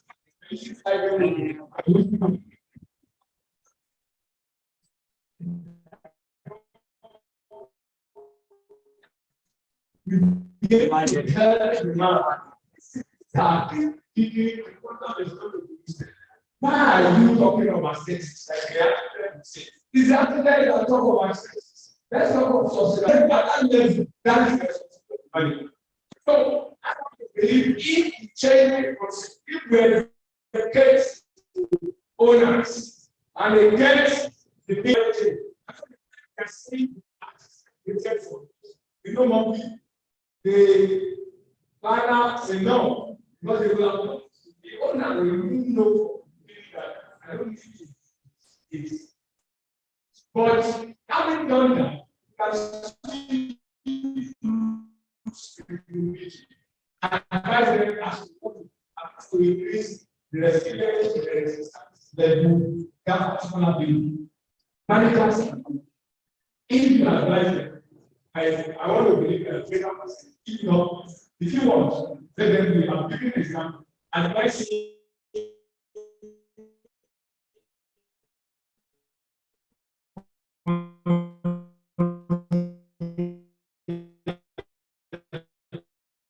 advantages of what the volume of activity reduced. You also apply to that part. That's the system. You can also give your water back if possible elsewhere. You can get canal. Look, that's the good thing about human being. When they begin to push, what do you call it? The Atlantic Sea.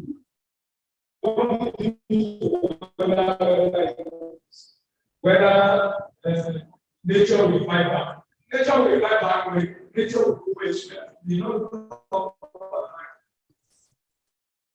the nature now we see they find the devil elsewhere. So we are saying that when you find the devil elsewhere, yes, the man to also prepare for what is coming. That's what we are saying. Thank you, sir. Thank you. President Mutansi, I want to make a contribution from Estate Survey of Sabi.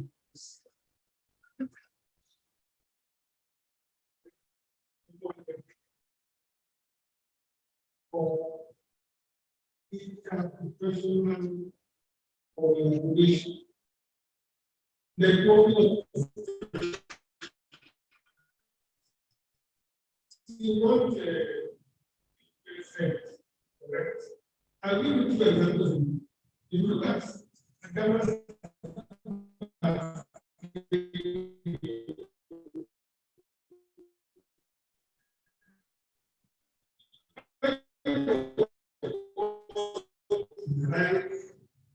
the parental control of us to reduce income or academics. But this is the market.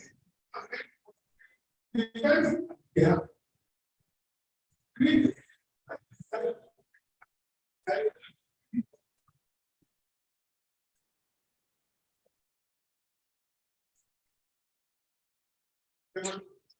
If you look at broken house,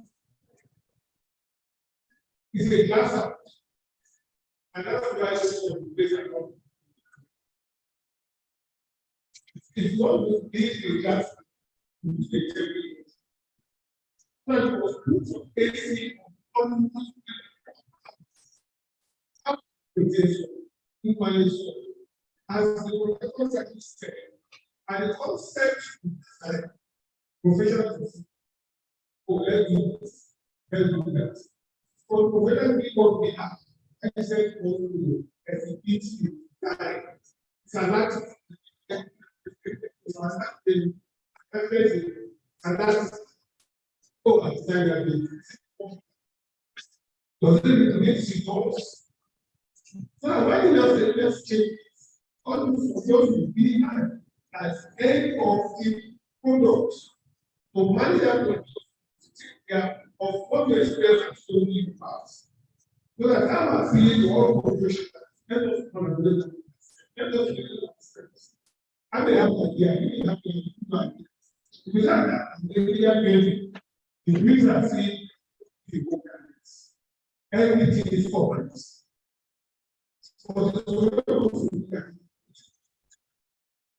People are not talking the case now where we build a house, bedrooms, 3 sitting rooms, and you still leave the house. You cannot come back. You cannot come back the house. And you are living for children will behave.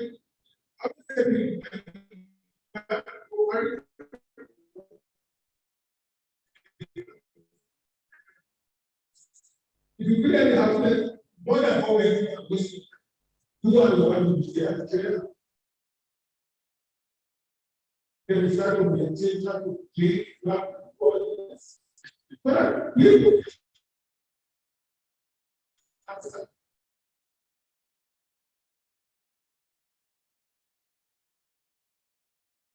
choose to understand what will be differential between the professionals. It's the proper for your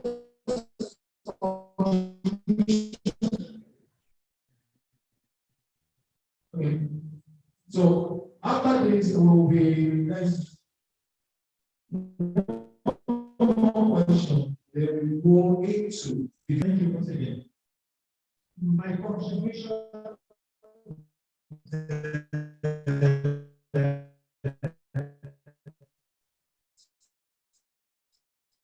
that the mistakes be at our advantage because we are the elders and the experience and the way we go about it make these clients appreciate us better.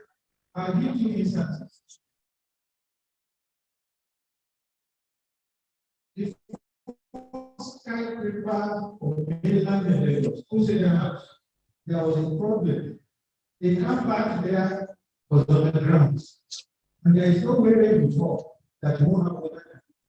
When we took over then, the solution how do we combat this problem? You created a song inside that place. It's ready to pump it out. That's the solution. And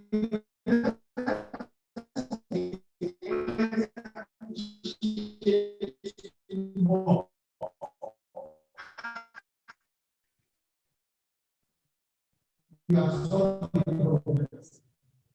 My brother mentioned videos that cannot get past that. And what I do is the other out there is God. That's the faith.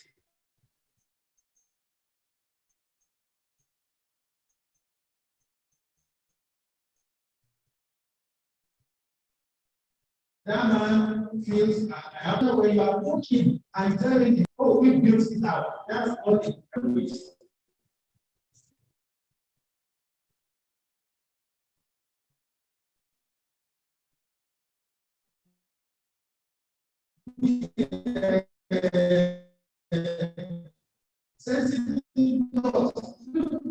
This woman is coming. This wall stands. And when it's going to fall, it's time to fall on the line. The child may be there.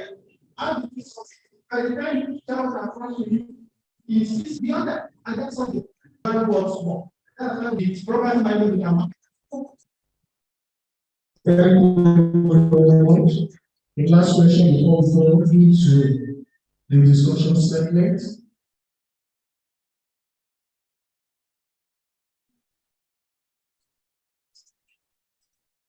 Thank you very much. This is Joshua. My question is, for those who want to establish a business along the roadside, what should be the role of estate surveyors before such buildings are being constructed?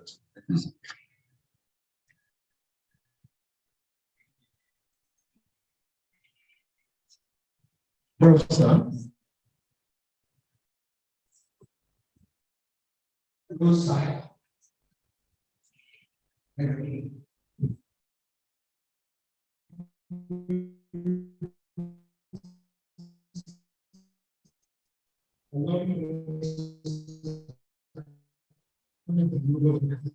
Like in any building, their role is still that building on that roadside. According to the town planning regulations, whether it's something that's allowed or not. But a commercial product, because I want to believe open time, depending on the type of road, is a trucking or a very busy road, it's likely going to be commercial. And when you want to have a commercial building, you are expected to follow the normal rules normal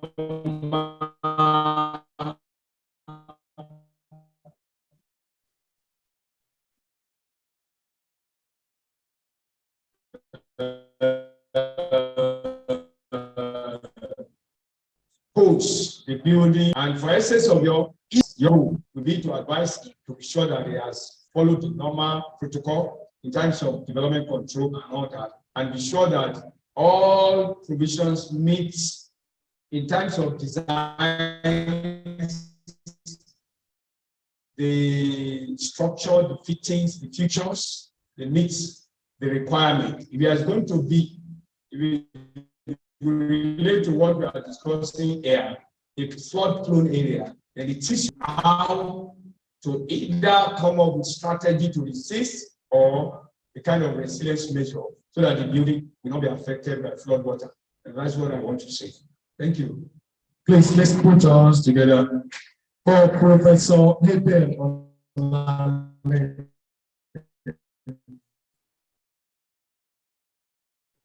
That was an awesome to bend us. One more time, please, let's appreciate it, please. We're going to the discussion segment now. And we want to introduce and read the citation of our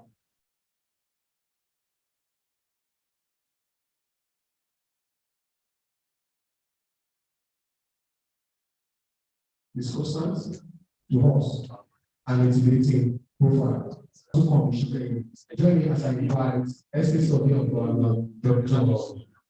Osita and pray the word. May I only invite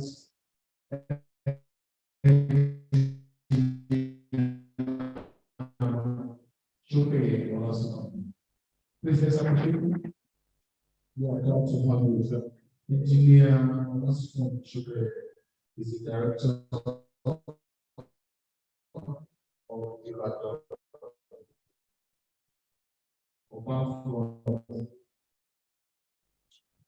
colleagues,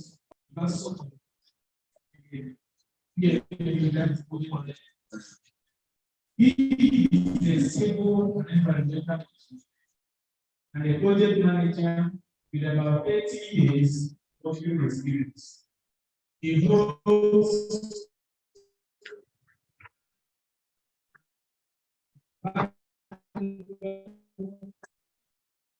science in civil engineering in 1993 and a Master of Science in Other Resources and Environmental Engineering from University of Essex in 1999. He was certified as a project manager professional from Project Management Institute. Yeah. He has a education in operational safety and health management from International Association of Safety Professionals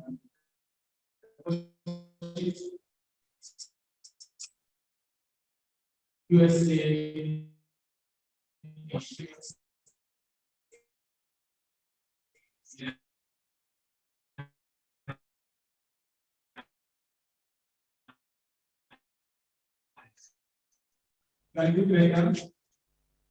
He currently works with the Environmental Management Project as a project coordinator.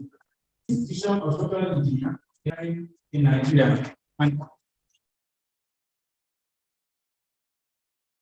he's also a member of the project countries, including USA, France, Italy, Belgium, Netherlands, Switzerland, Dubai, just to mention the. Ladies and gentlemen, Mr. Shope is married and is blessed with 4 lovely children.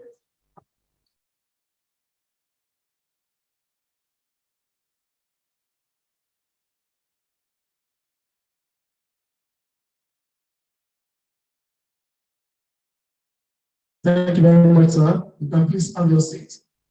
That's the director of Ibadan Flood Management, Flood Management. projects. I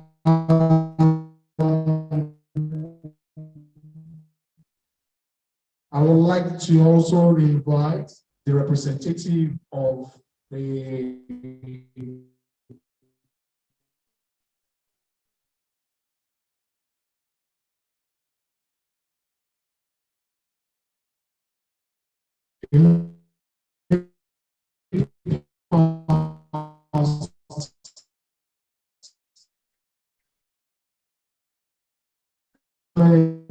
Secretary of State Ministry of Lands, Housing and Urban Development, and currently the current secretary in the Ministry of Budgeted Year in the Ministry of Lands, or a bridge.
FT Lawa.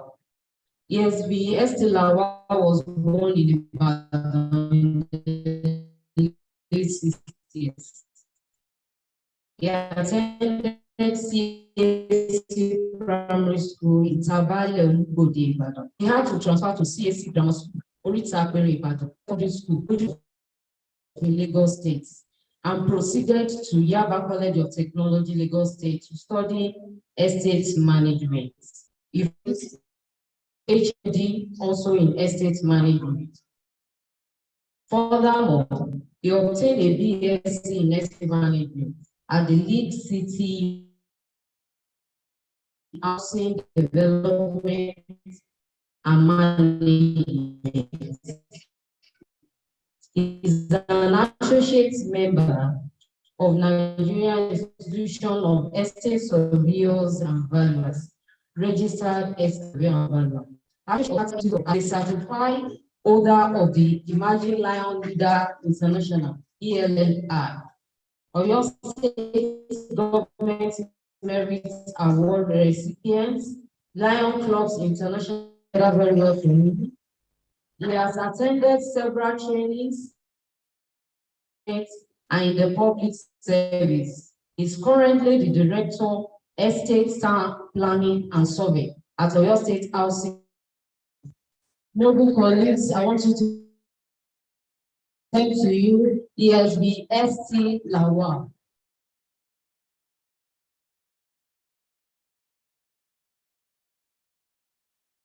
We now have our discussants. Welcome, sir. Yes, I am Mcpd Survey of Valentine Bola Olasukomi. I will be moderating this segment. I want to announce to us the topic, roles of professionals in mitigating fraud against real estate investments. Roles of professionals in mitigating fraud risk against real estate investments. And if you're having questions, if you like to ask questions, please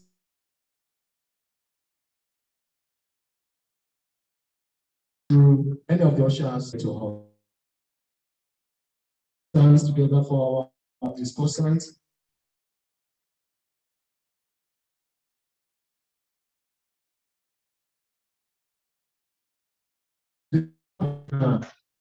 Sheung Raji, according to your profession, what can you say about flooding? I am sure your profession has to do with planning of both rural and urban. What can you say about flooding?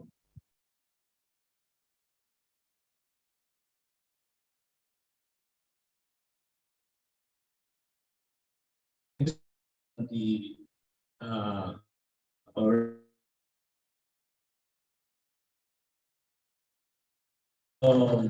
you have said it that as town planners, we plan both the rural and the urban centers. You have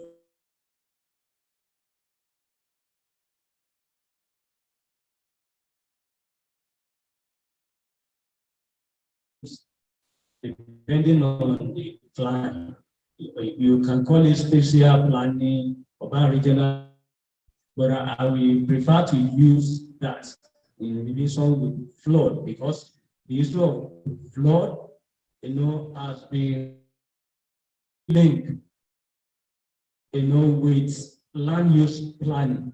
And I want to appreciate the lecture where we emphasize that the better solution to mitigating flood, should not just be purely structural. As we are doing, there are some other proactive measures that are preventive than cure. The engineering solutions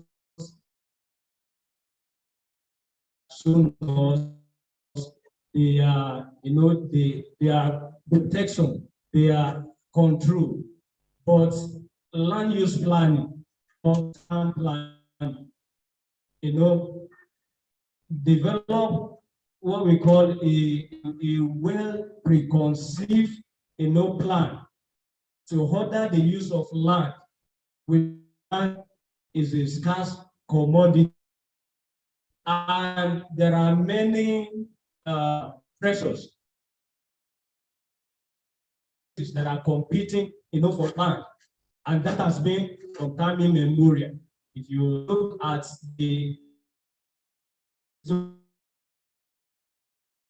we see that tend to start we call for play because of the advantage and the opportunities there. They want to settle there. They want to make the most of the economic benefits that are on the land use planners. But to order the that the competing manner, to jeopardize life and property. So we do apportion appropriate use, for appropriate land. So that is what we have the land uses, we have commercial, we have industrial, we have we also have areas that we call buffer zones, and that is where town planning and these areas that are supposed to be built on. So, and I think I've heard maybe 2 or 3 people, they said town planners are not because they are not something yet way, but in another way, I would say it's not totally town planning. We are all professionals in the built environment, and we all play, roles, our distinct roles. And it is the collective effort of every one of us that bring out the beauty from human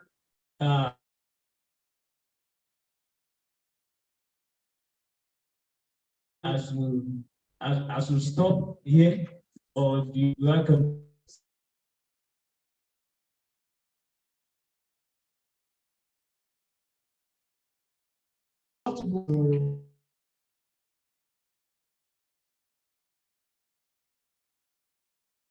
What are the measures you have been able to put in place flooding in Ibadan? Because Ibadan happens to be one of these serious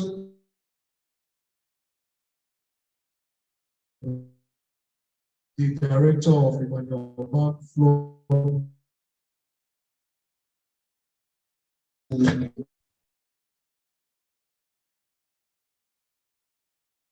your states.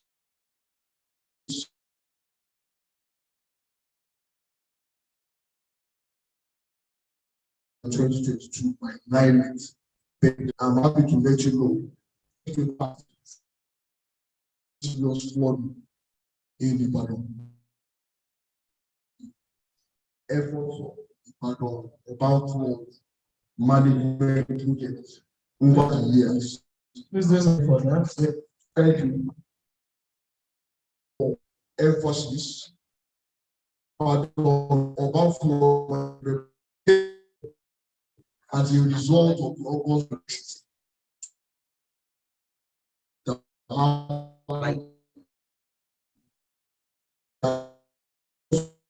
and in which about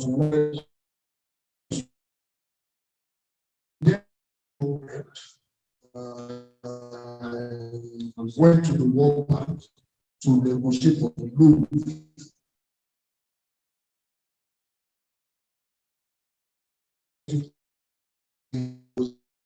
$200 million for this project, which we are within flood in your state. And I can what I'll call structural measures and what I'll call non-structural measures are measures which had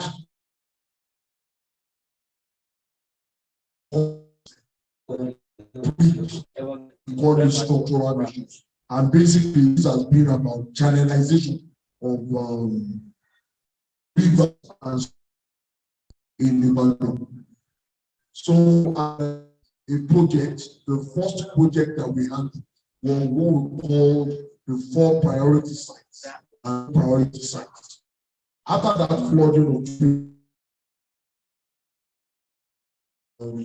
some 4 we are getting of the state of the order.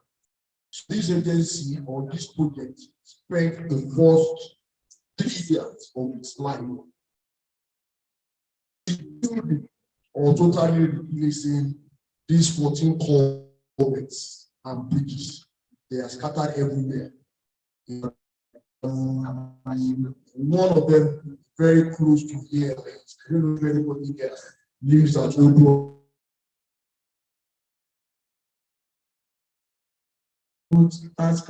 Exactly. And so that's new bridge in place.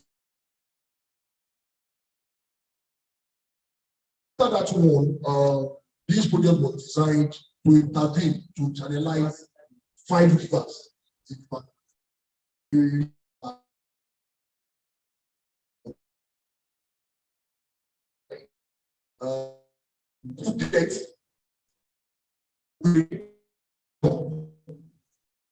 Then you might also be aware of the LA dam was constructed in 1942 by the British colonial masters.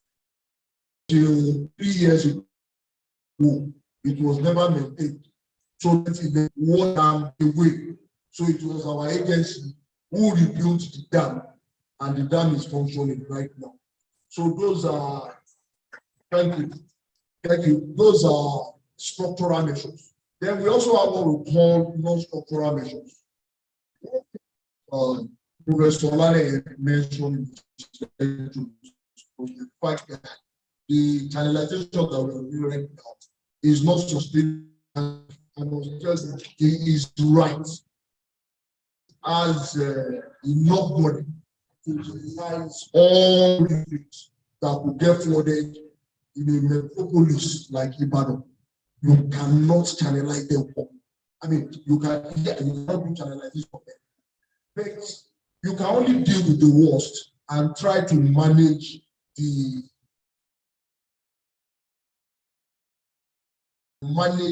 worst. So one of the measures that we is dredging. So every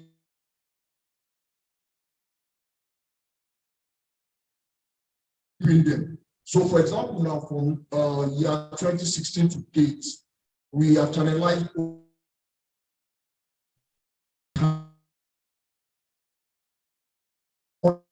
kilometers.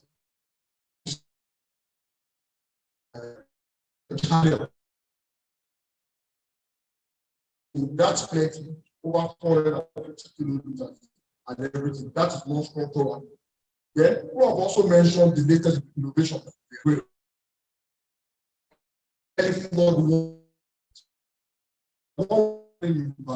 Right now,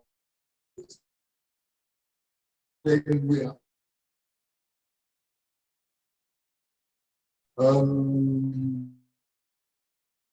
The system is this. We are in automatic weather station. There is one installed in the Ministry of Environment. There is one installed at the Ibadan Airport. One at night and one at night toward Monia. Then all along the 5 rivers that I mentioned to you that we are intervening. Right now we are installing sirens. We are installing sirens in church and along these rivers. These sirens have the capacity to sound, warning sound, about 2 kilometers away of each other. Now the system is good. And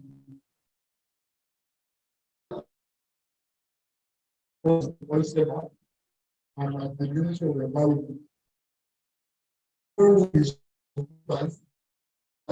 to satellite and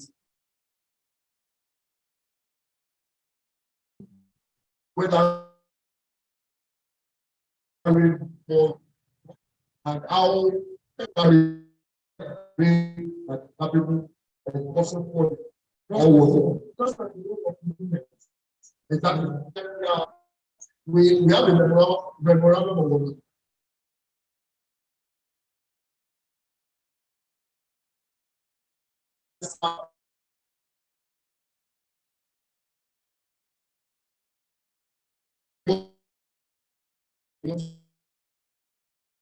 about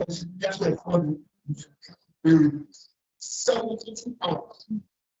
72 hours. 72 hours.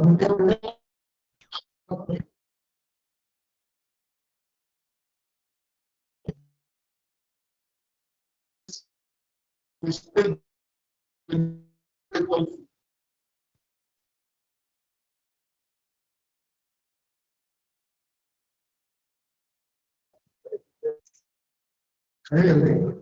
Thank you. So that system gives the state government and the agency enough time, like 3 days, to prepare for a flooding event. So you can imagine a situation whereby we get the warning that flood capable rate about of 3 days. It gives the Oyo State agency in charge of emergency, which is Oyo State Emergency Management NEMA, time to prepare evacuation centers, prepare emergency food, prepare emergency supplies, blankets, like mattresses and everything. To really prepare to help people. We can radio stations, make noise and everything. I mean, that's 72 hours only. We'll still be getting the people. Now, then, we now have 8 hours to the event. So the moment the alert, the system still keeps telling us that that's way we fall. Then 8 hours to the event. Now has the capacity to now warn people in the area that it is about to rain. So SMS messages will now be sent to the people living in the area, and that's what is made on televisions. All these sirens will now start sounding so that people will be warned that something is about to happen. Evacuate areas. These are the areas that we have right now in place. And the state government just some months ago sent some of the states.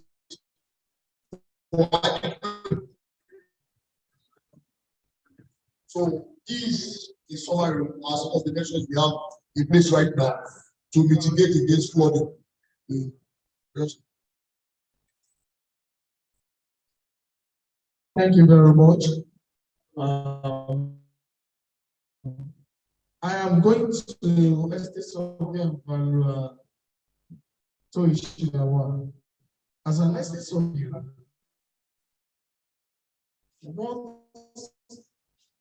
what way does flood affect, and what are the effects of flooding over real estate impact?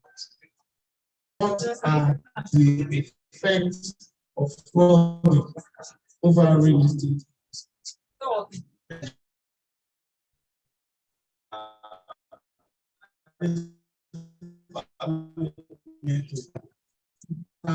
Establish the protocol. First, I will apologize. They come with this program. I'm an engineer. So they are trying to install something.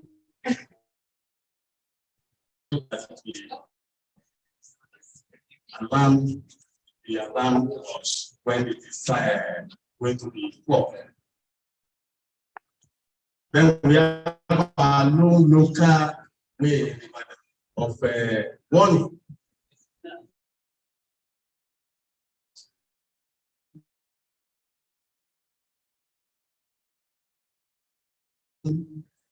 And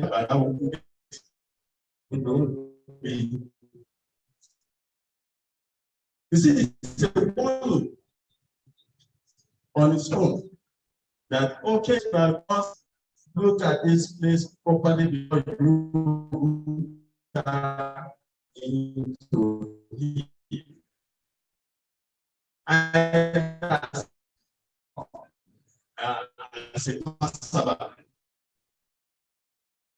So, as come to the question, what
then to the users and the owners. To some of us that are in public service, I know we've been having this difficult period because the people that are working with us, the politicians, want to follow the ways and practices of their followers. So they want to insist that, okay, this place that you say is not useful or it is not developable, but I must develop it. But our own assessment surveyor is to properly advise them against whatever disaster will happen in the future, whatever it takes us to do so. That means we need to ensure that we follow the ethics of our profession, so we are not to be considered a charlatans. Also, the practitioner are there. We have to cooperate with all the investors. We have to be able to advise the investors properly. Because I know as we have difficult tenants, we have difficult tenants who will insist. But we must ensure that we release them. If you develop your property in a flood-prone area and it is flooded, definitely the value as presented by our lead presenter, Professor Olale. We have to be proactive. We have to be, there must be synergy between professionals, and estate surveyors and valuers will be in charge of this to be able to reap desired profit by the investors concerned. Thank you.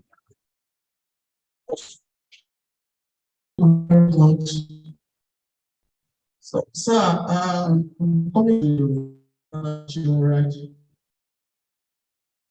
Most development starts from planning. You have different zones for both residential, commercial, and lots of others.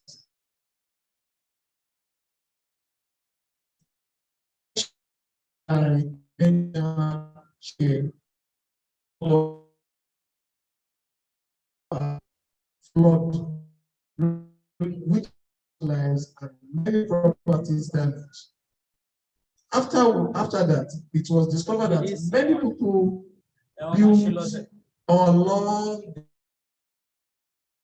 the corridors of the river banks, and they claim they have approved land. What are the measures being put in place to correct these anomalies? Thank you. Very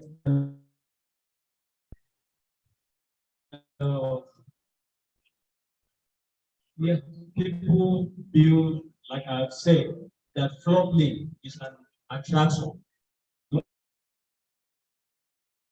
anywhere in the world, and especially for the urban poor. That is where they find, they are not only their shelter, but even the means of livelihood. Area and are not planned, it can spell disaster. Talking about people building, along the floodplain and claiming to have approval. Normally, I would say that nobody, no town planner, no professional town planner that is what that professional certification will approve any building or any structure on the floor plane. It is totally wrong. But at the same time, because I want to be frank, and we have to be professional, we must save our city, save our nation. We have to say the truth. If there are instances like that, there are collaborations. Number one, let me state clearly, there are fake approvals. Just like fake anything in this nation. There are instances. That's what I've seen. I've been at an embassy. Sometimes I found a white lady as naturalized as Nigerian, and they rejected her because she was carrying a group and said it was fake. That day I was surprised. Fake national passport, fake driver's license, fake, and so I'm not denying that. So some people claim they have approval, those approvals are not genuine. But let's now say that there are some instances where they have because at the aftermath of that sad event of 2011 that you mentioned, in fact, town planning, and to tell you the role and the importance of town planning in meeting flow. Town planning the process that gave birth to Ibadan flood management projects. At that time, a committee was set up by the administration then, headed by town planner, and I also had the privilege of working with that committee. We came up with what we call a flood area reports. Flood area, and that is where we got that information. In fact, the fifth summit that was looked at revealed that over 2,000 buildings are within the flood plains that are critical that must be demolished. I should tell you this: we were taught in school, and it's now a reality. On us now we are taught that there are two things that planning cannot control. Number one, planning cannot control market. Planning cannot control market. The market is determined by demand and supply. Then planning cannot control politics. So, and as civil servant, we are employed, we are engaged. So, and it's now area. So, with those houses are to be demolished, but because of political reasons, after some time, it was reduced to half, later reduced to about 500, later 200. Even those 200 were not all demolished. You will understand the circumstance.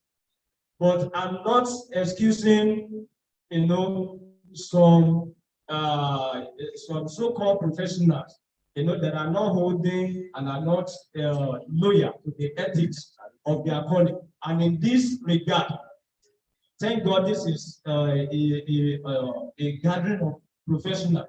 When there are even issues like that, there's no way a town planner can single-handedly do that without the collaboration of a land surveyor, an architect, of an engineer, of an estate surveyor, and valuer. Either combination part of them. For instance, let me give you this scenario that you face as a town planner. When somebody wants to buy a property within the floodplain, comes to you as an estate surveyor, you will offer your service. You want to sell, you will sell. You won't tell the person about the risk. You are a professional, and our discipline, our training. When we say professional, these are people we talk about, the people that are educated, that are trained, that are certified.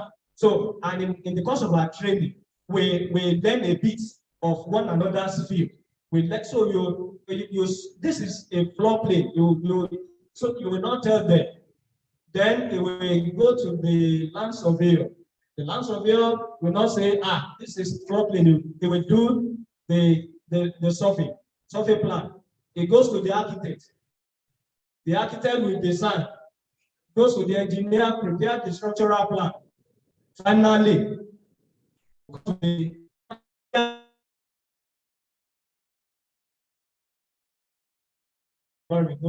comes to the town planner, and town planner begin to say, this is floodplain, no, you cannot do this, you cannot do that. Then there's, we know you people, you don't want progress. You don't want another. So that is one of the dilemma that we face. And if we must overcome it, it has to be all of us.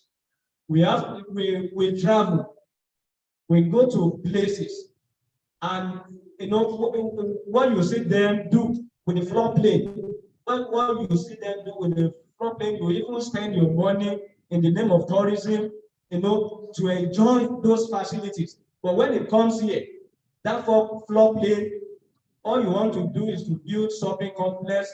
All you want to do is to build a factory or whatever. You don't want I said we do plan some of the things that we do, is to prepare development plan. These are preconceived, plans that the roads should be here.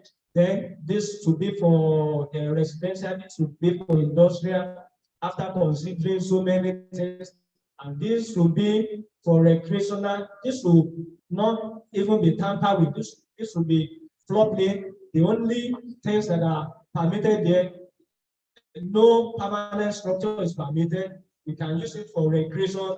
We can use it for urban agriculture and all those stuff. But people will not want that. They want it even when they said, okay, that's fine. Go and check it in 1 year, 2 years. It's already converted. Now you will still say, what are we looking at? What are we? Because it's still part of apart from development planning. We do development control. We do enforcement, of planning rules and regulations. But I will tell you, except it's not something that we can do alone. It takes the cooperation, just like this, the issue of flood. The people at the grassroots, the professionals, and talking about building, the developers, either private developers or even corporate developers, they have devised a name that we work Monday to Friday. So Saturday, between Saturday and Sunday, you see building erupting, from those places. And I tell you, demolition is expensive, because you will ask me, why are you not demolishing them? Demolition is expensive. Engineer is here. In best practices, they are working with World Bank. What World Bank will say about demolition. You have to consider many effects: the psychological effect, the economic loss, and all that. And this, so they want you to resettle, to compensate, and to do that.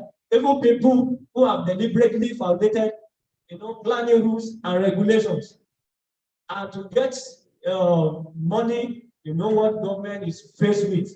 A lot of responsibility of government to do infrastructure, to do education, to do health. So they are marking money, to begin to do demolition is not easily, accessible, to town planners. So, and that is part of the reason why you see those. But we are working, to mitigate. We are talking about mitigation. We are, in fact, in that time we removed some a few years ago. We also did some, not only on the floodplain, under the high tension, and another, imagine, our attitude, as people and even as professionals. So let's stop cutting corners. If we want to see, we want to see our city and our nation, looking like what we like to travel, to see abroad. So all hands must be on deck. Thank you very much. I will come to Engineer Shokeye. I want to ask Taplan Oraji, you said demolition is expensive. Does it mean you can tolerate anything as much as of grant? Because it is expensive to demolish something that is not right, you now have to probably accept it as a planner. I want to believe that every state, every town has a master plan. And when they are planning, they consider there's always planning is something that is continual. New innovations will have to come in place. Now, take for instance the cited case of August 26, 2011. You mentioned some buildings were marked for demolition. Fine, like you already said, but they were not demolished. It was recently when the urban flood management, the World Bank project started that some of them were demolished. I was staying within Akiyemi Okiayu axis, and I knew what happened in 2006. About 10 people died within that environment alone, let alone who do not access. So does it mean all those structures that are coming up, it's not possible for someone to erect a structure within a day? I want to believe that your ministry, your directorate has a inspectorate set of people to inspect all these houses. Does it mean you now, because they have political backing or not, you are now adhering to it, or you are allowing such development to go? I just want a clarification on that, because it's one of the things we are looking at to see way of mitigating flood. Because when you're talking about flooding, the second case of 26 August 2021 affected lives and property, real estate. So what are the things you are trying to do as a directorate? Thank you. I have people that flood, I have people personally, that were affected, fatally affected. So it was a sad one. But when I said demolition is expensive, I'm saying that we should not wait, for houses to be demolished. That we should be proactive to do whatever we can do to prevent it. The expensiveness is not only in terms of monetary cost, psychological, emotional, and all that. So that's what I'm talking about. But I said we still, up to today, we still do demolition. But I'm saying that we are limited, the paucity of funds. These are based on other things that government is, facing with. Even, we have housing in Nigeria now, we have about 28 million housing deficits. So government would rather focus at expanding fund at bridging the gap, building houses, other than spending money to demolish houses. And we can help the government, all of us professionals. Let us educate these people. They may not, we are the one that are trained and certified, and they engage us in these services.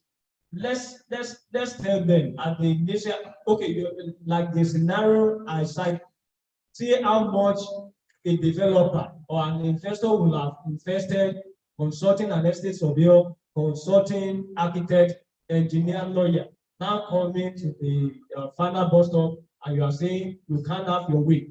this house, your investment has to go down the drain. They will go and do whatever they want to do. And I'm just as much as we want to create sanity and even enforce demolition, we are limited in terms of fund, limited in terms of other resources, the machineries, even the staffing. Thank you. Thank you very much. I want to, before I come to SSOB and Bangladesh, I want to quickly ask Engineer Shokaye, from the illustration given by town planner Shiraji, it's like the weakness on the part of the town planning authority in the state led to the emergence of a background urban planning management. What has been your feel about this since you started operation? Yeah. Here's my answer. It's the practical point of view. In the month of December alone, I authorized the demolition of 295 houses. Right now, we are working on channelization of Ono River, and we are channelizing right now about 20 kilometers of Ono River, starting from the Alalubosa Bridge at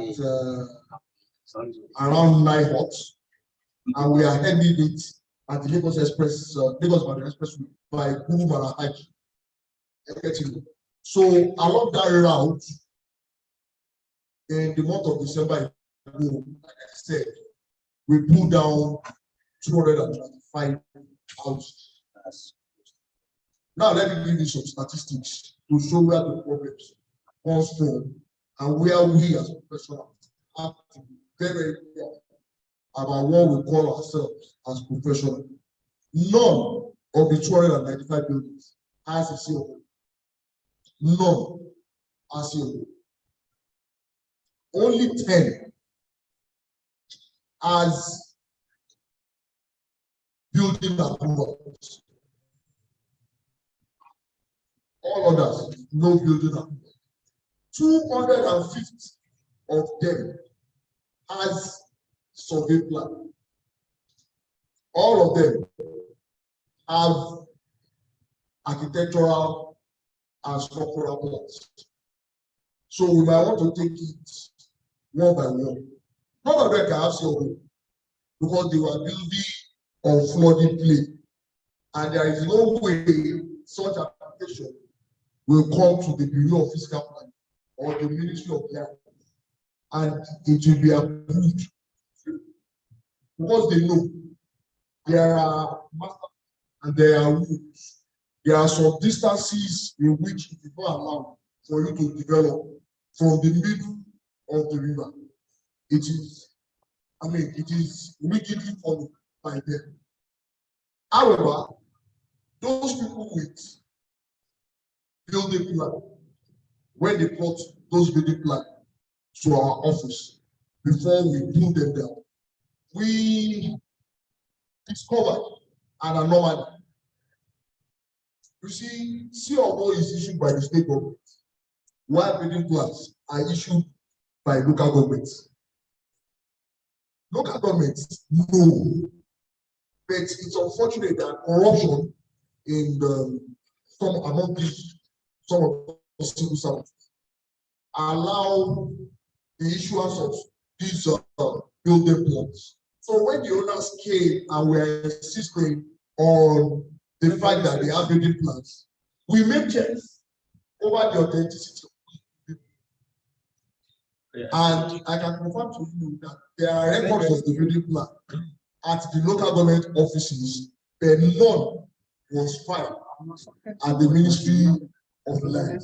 At the local government collaboration, then none of them got to where it was supposed to go. Arbitrary actions made by some official local government, but we never got to the state. Which brings us to this point. Town planners really have a lot to do in mitigating the effect of flood. Because I have seen, I've been practically everywhere in Mcpd. River where it's green and everything. Might be a fact. Last year, it was declared that Ibadan was the second fastest growing city in Africa. And I can confirm that to you. If you look at the GIS map of Ibadan 2016 and compare it with the GIS map of 2022, the facts are just clear. Ibadan is really good. Unfortunately, master plans are not followed in the development. The development is not controlled. People just wake up one day, I need to build a house, and they just go into an area and they build. And the fact that they build now attract other people who come there and build. So before you know it, a community of 2 buildings or 3 buildings become a community of 100 and 200 buildings. Now, most of these buildings, most of these their developments are ongoing. And people support their developments are meant to be.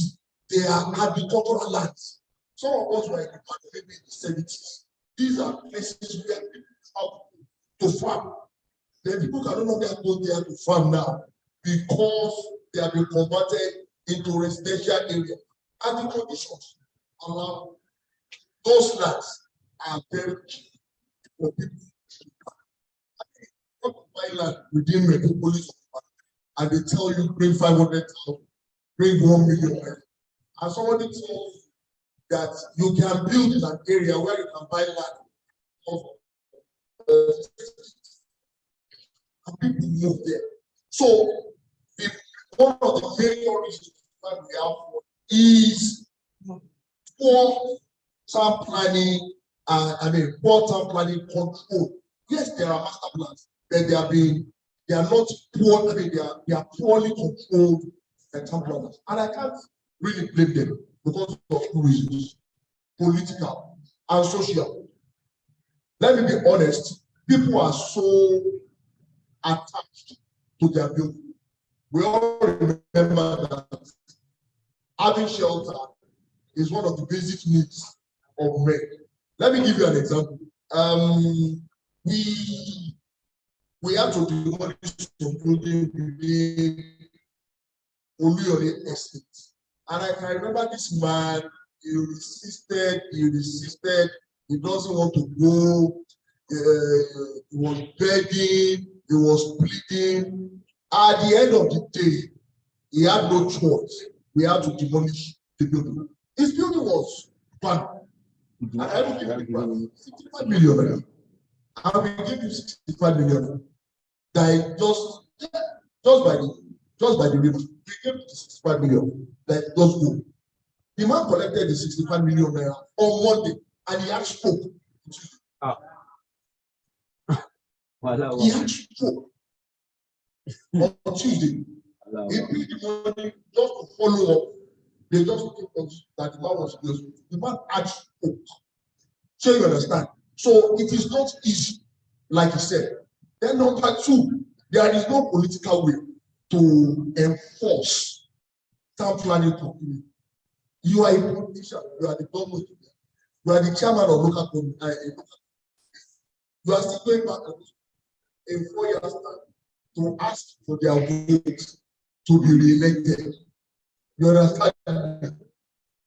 Do you think demolishing their building because they built by the riverside or they built on floodplain will ensure that they will vote for it in 4 years' time? No. So it's difficult to get approval to do it because they tell you who will vote for us and everything. And unfortunately, like I told you, all these buildings that we have to do. They were on flood plains. They were on flood plains. Now, what is the problem? Right now in Ibadan, building on flood plain is the cheapest. Very cheap. But what people know that it's flood plain, they know there will be a problem in the future. But they sell it to you very cheap, and you buy it and everything. So that brings us to the fact that I said that land surveyors surveyed over 250 out of the 295 buildings that we have land survey. Yes. So why should land surveyors survey? If they come to us, they can't the person categorically straight away. Don't let me survey this place for you. Because nothing will come out of it. But they will survey that they will not be able to launch at the ministry. I get it because it's legal. So land surveyors also have their own rights. Now, to estate surveyors and planners, what are they supposed to do?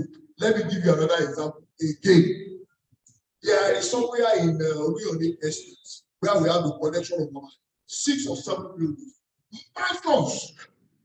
Mansions that are in our right of way, and we have to demolish them.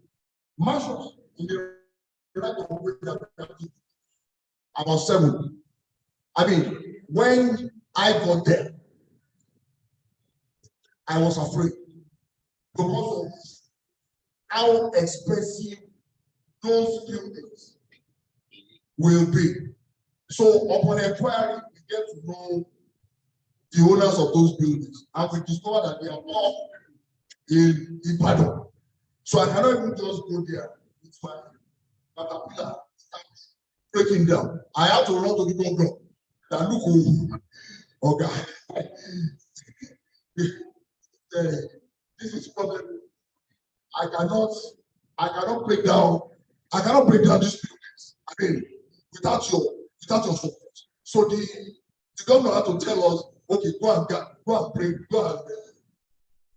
and engage them about how you are going to do it.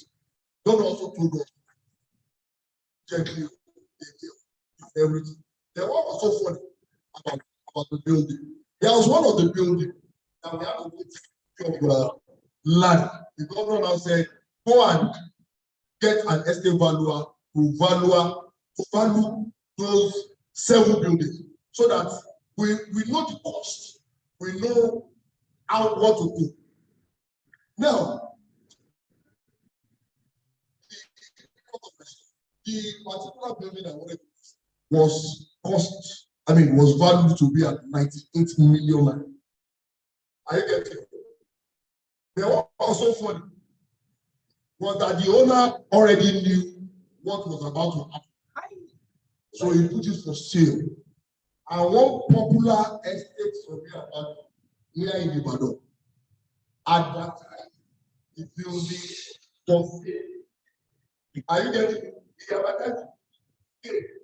But the moral of the story was that he now put the value of 60 million on the building.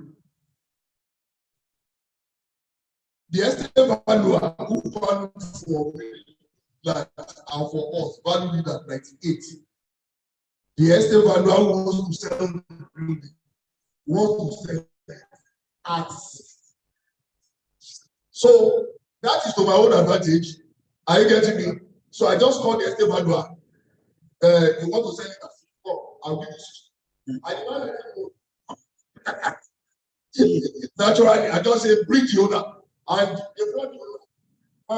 we just sign all the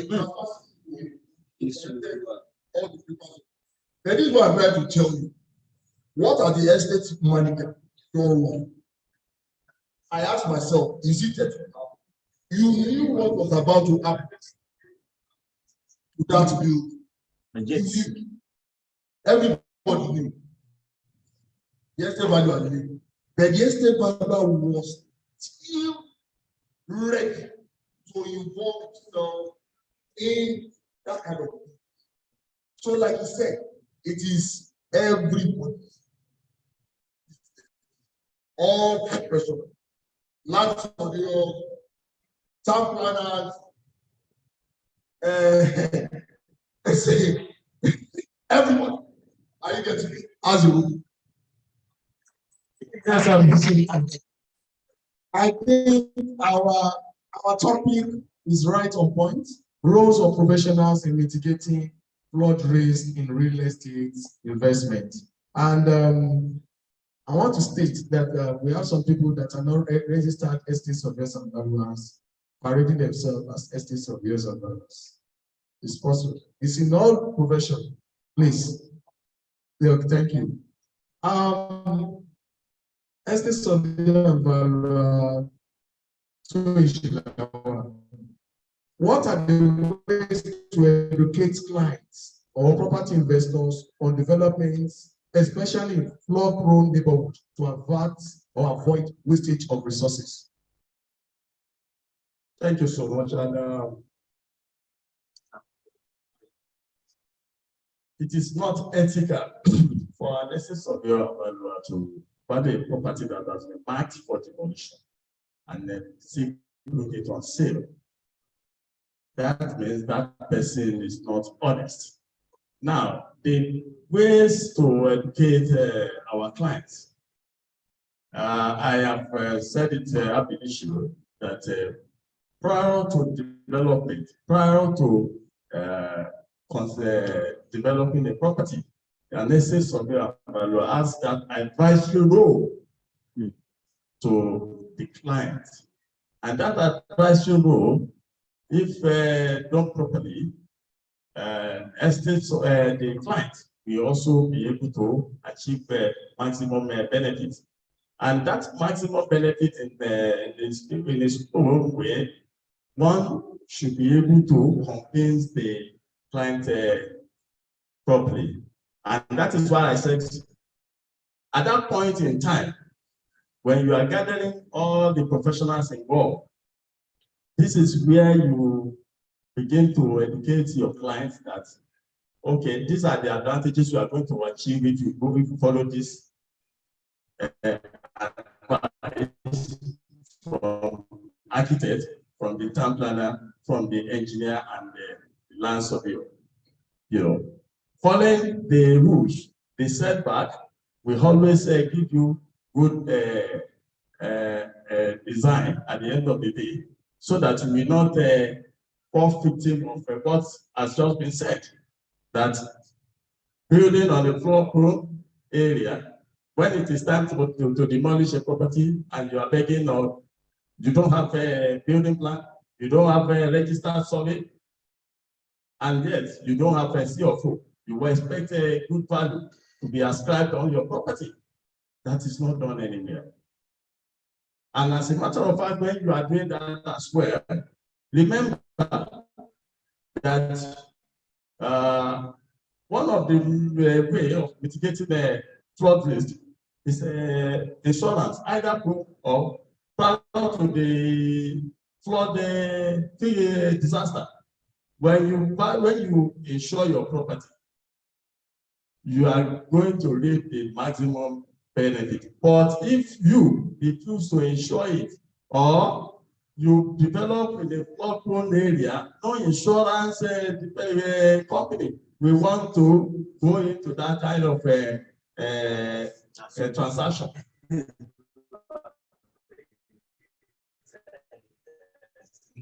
So, cutting corners is one of the reasons why an estate surveyors and valuers of property development avoid. Let your clients realize the fact that cutting corners will always spare you at the end of the day. Thank you. Thank you very much. Yes, questions. If you have questions, please. I already have a question. No, it's the same thing I've jotted out to ask the town planner here. And the question, as written, I have to probably set my own aside to read that of estate surveyor Mcpd, and he's directing the question to town planner Shimraji. We have been made to understand The two flood adaptation measures, such as resistance and resilience, according to the lecture delivered by our able prof, Abel Olaleye.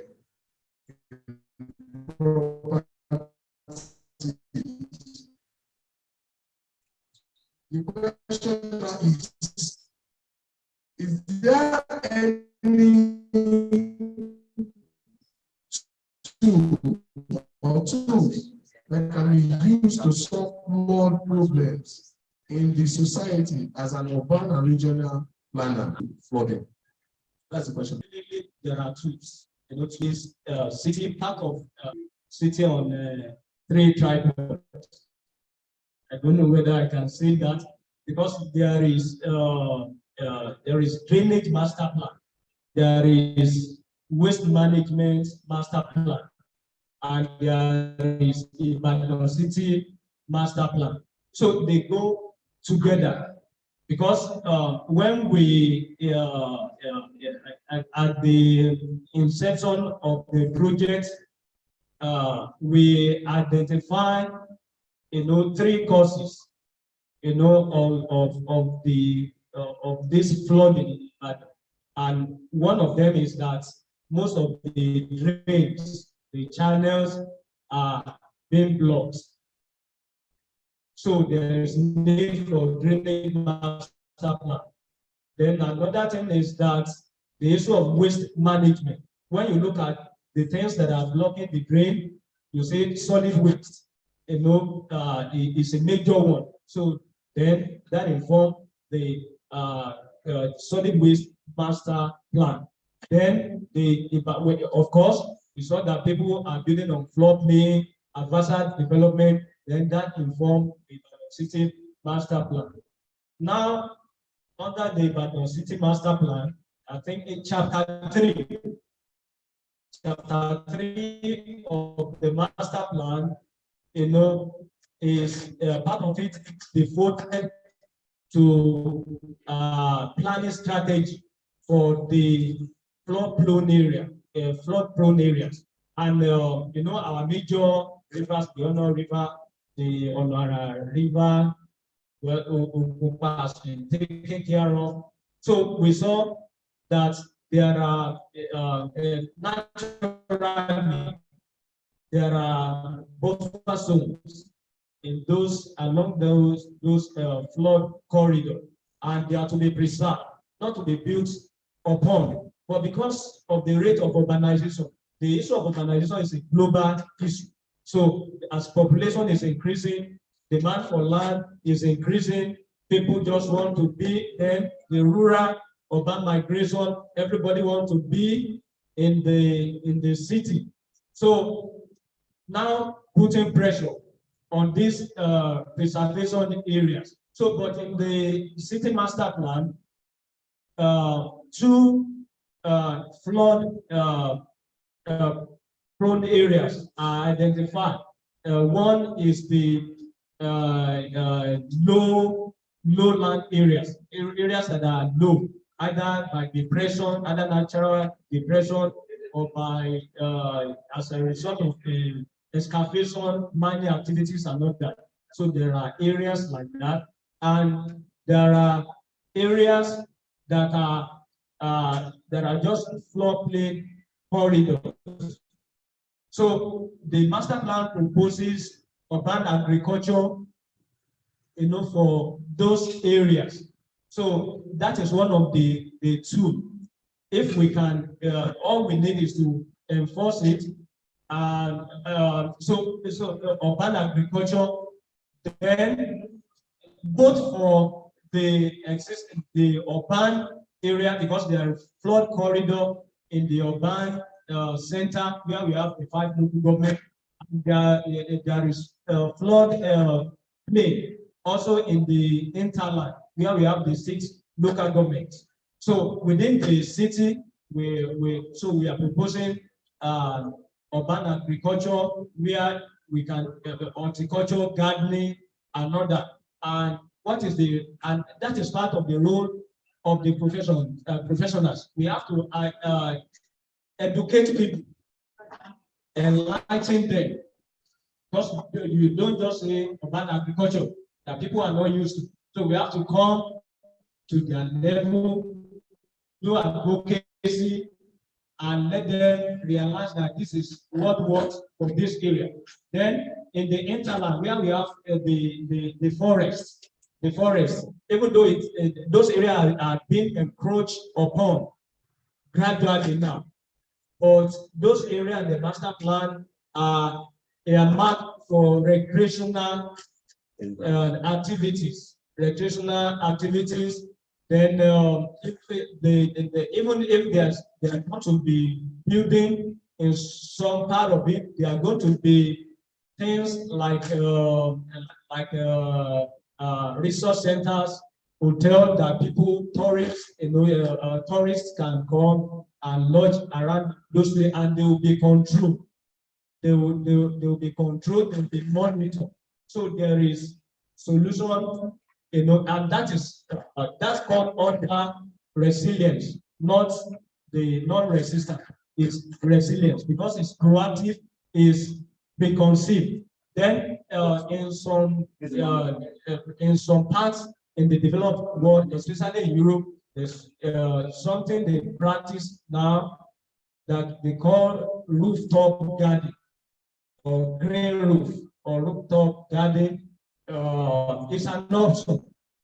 It's an option. I know it's expensive, in maintenance, but it's a way of solving this problem ecologically. Then, like in China, China has developed a concept that they call spongy city. They call it spongy city. That is, it's a system whereby a city, is able to hold water, clean the water, and also drain it. So all the flood, the rainwater that are coming, they will be pulled and they will be deployed to various uses, irrigation and some other urban agriculture that I talked about, and all that. So although the first is still being experimented in Wuhan, then there's 16 other cities. So then another strategy is to is what I would call using sustainable drainage. Sustainable drainage. My first impression when I enter this institution is that concrete. I don't know the percentage that I can give to concrete floor here. It's unfortunately that the here as well, but I know the representatives are still here. So, and if we use permeable,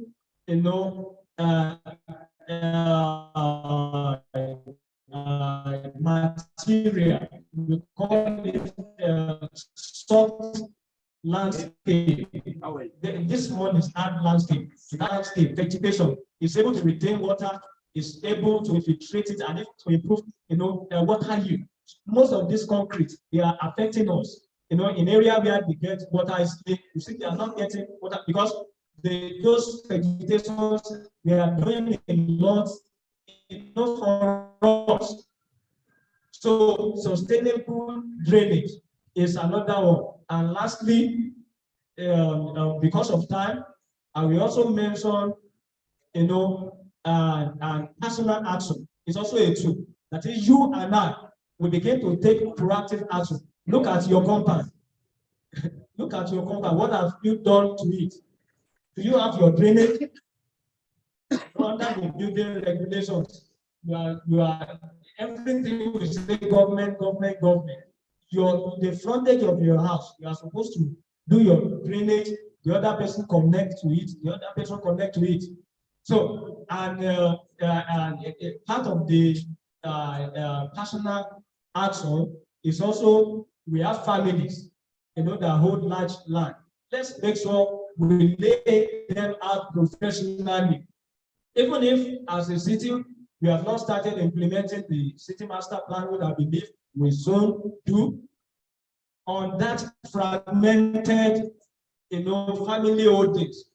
Let's do professional there. We have talked about it is not the job of a land surveyor to do layout plan. We have seen them doing it. It is not the job of an architect to do it. And let us collect the inputs of every one of us. That is why we are called professionals.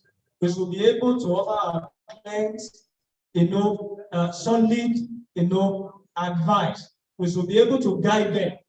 There was a time a developer came to partner with the state government, recent, and about 100 acres of land, about 100 acres of land, and they brought that layout. What is this? This cannot pass. And the next day, he said, somebody called me. He said, their camp, I don't know, whatever, will call me. Their professional will call me. So the person called and was head of the department in a reputable higher institution and talked to me, as a professional colleague and not that, and I said, how can you do? Did you use topo? We are talking about 100 hectares of land. Have you been there? Have you been to that side? Not been there. If you have been there, can you walk through all? So let there be topo map, and it tries to be part of professionalism. So you should not be pushed here and there. You should know sometime when the thing will not pass, they eventually, one of the representatives of the company, I was able to educate him and all that. He went convinced they are healthy, and they produced the topo map. So they used it to read this. So immediately that's HOD in the institution called me and was begging me that as well. After that, he saw that he himself, for his reputation, he wouldn't want anybody to see his seal, on that first layout plan. He said, please help me to withdraw it, that we are calling, and he came with the one that is, properly done. So all of us, we must take proactive action. Thank you. Thank you very much. Rules of professionals in mitigating flood risk in real estate investment. Before I leave Town Planner Shioraji, I have this question from Morufade Adejineshi he's one of the virtual participants. The question goes thus: how accessible is the flood plain map in Oyo State? Plain map in Oyo State. How accessible is it? So we have mentioned that we have people that may want to buy properties, and they will just, because it's cheap, they will just, oh, let me grab this opportunity. It's within Oyo Estate. Let me buy this, and they are not conversant with the fact that that place is a floor plain area. They will just buy out of ignorance, and he's asking how accessible is a floor plain map in Oyo State. The Bureau should make it available on their website. Lastly, give the address of your agency website. And I can see Engineer Ashoka here, who has been tackling flood in Oyo State since 2015. Do you have anything to say to this, please? Let me help Tampanaragi answer that question. IFMP produced the flood and drainage master plan in the year 2018. So physical copies of the master plan can be got from the following places. You can get copies from the Ministry of Lands and Housing. You can get copies from the Bureau of Physical Planning. You can get copies from Ministry of Environment. You can get copies at the Ibadan Urban Flood Management Project Office at Ikolaba. You can get it from Nigerian Institution of Companies or your state branch. And you can get it from the 11 local government headquarters that make up the Ibadan metropolis, ranging from all the Ibadan South, Ibadan Southwest, Oluyole, Onuara, Egbeda, Akinyele. They all have hard copies of this flood map, which you can consult. Also, he was asking for soft copies. Well, I am happy to announce that Ibadan Urban Flood just revived its website, and the website is containing copies of the Ibadan City Master Plan and copies of the Ibadan Flood and Drainage Master Plan, which they can download from the website directly. And the website is ibadanflood.org. www.ibadanflood.org. Thank you very much. We are about rounding off because we have to close this seminar by 3 p.m. And lastly, I want to ask Engineer Shehu this question written by one of us here to the urban flood experts. How adequate is the compensation paid to the Podo, Agara, and Udon flood project site? We gathered the ceiling for building is 1.5 million. Why peanuts for crops? Was any estate surveyor and valuer engaged for the compensation valuation? Thank you for that question. I want the person to understand that Ibadan Urban Flood Management Project is a World Bank assisted project, and due process must be followed. Since it is World Bank, they have respect for human rights. So the question of fairness and the equity must always come into play. There is no limit on what we pay. What we pay you is according to the value of your project. So the agency employed registered estate surveyors and valuers to value each of the properties that we are pulling down. I don't want to mention the value. There is a popular one there who did it for us. So he values, he submits to us his valuation reports, and we pay people according to his valuation. However, in order to ensure fairness, we allow the opportunity for people to negotiate. Are you getting it? We've had situations whereby it gives a particular value to a particular house, and we receive letter or pushback from the owner of the house saying that, well, the value of my house or the value of my property is much more than what you are seeing. Like I mentioned, out of the 295 that we put down in December, we received about 10 pushbacks from 10 of such owners who argued that the value of their buildings are much more than what was valued. So, which now led us to bring in the estate valuer facts, go back to that house and revalue.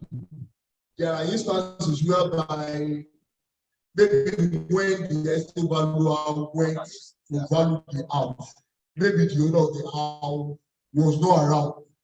He would only value based on the area. That's how you call it. Are you getting it? Sir? Anyway, I understand. Anyway, so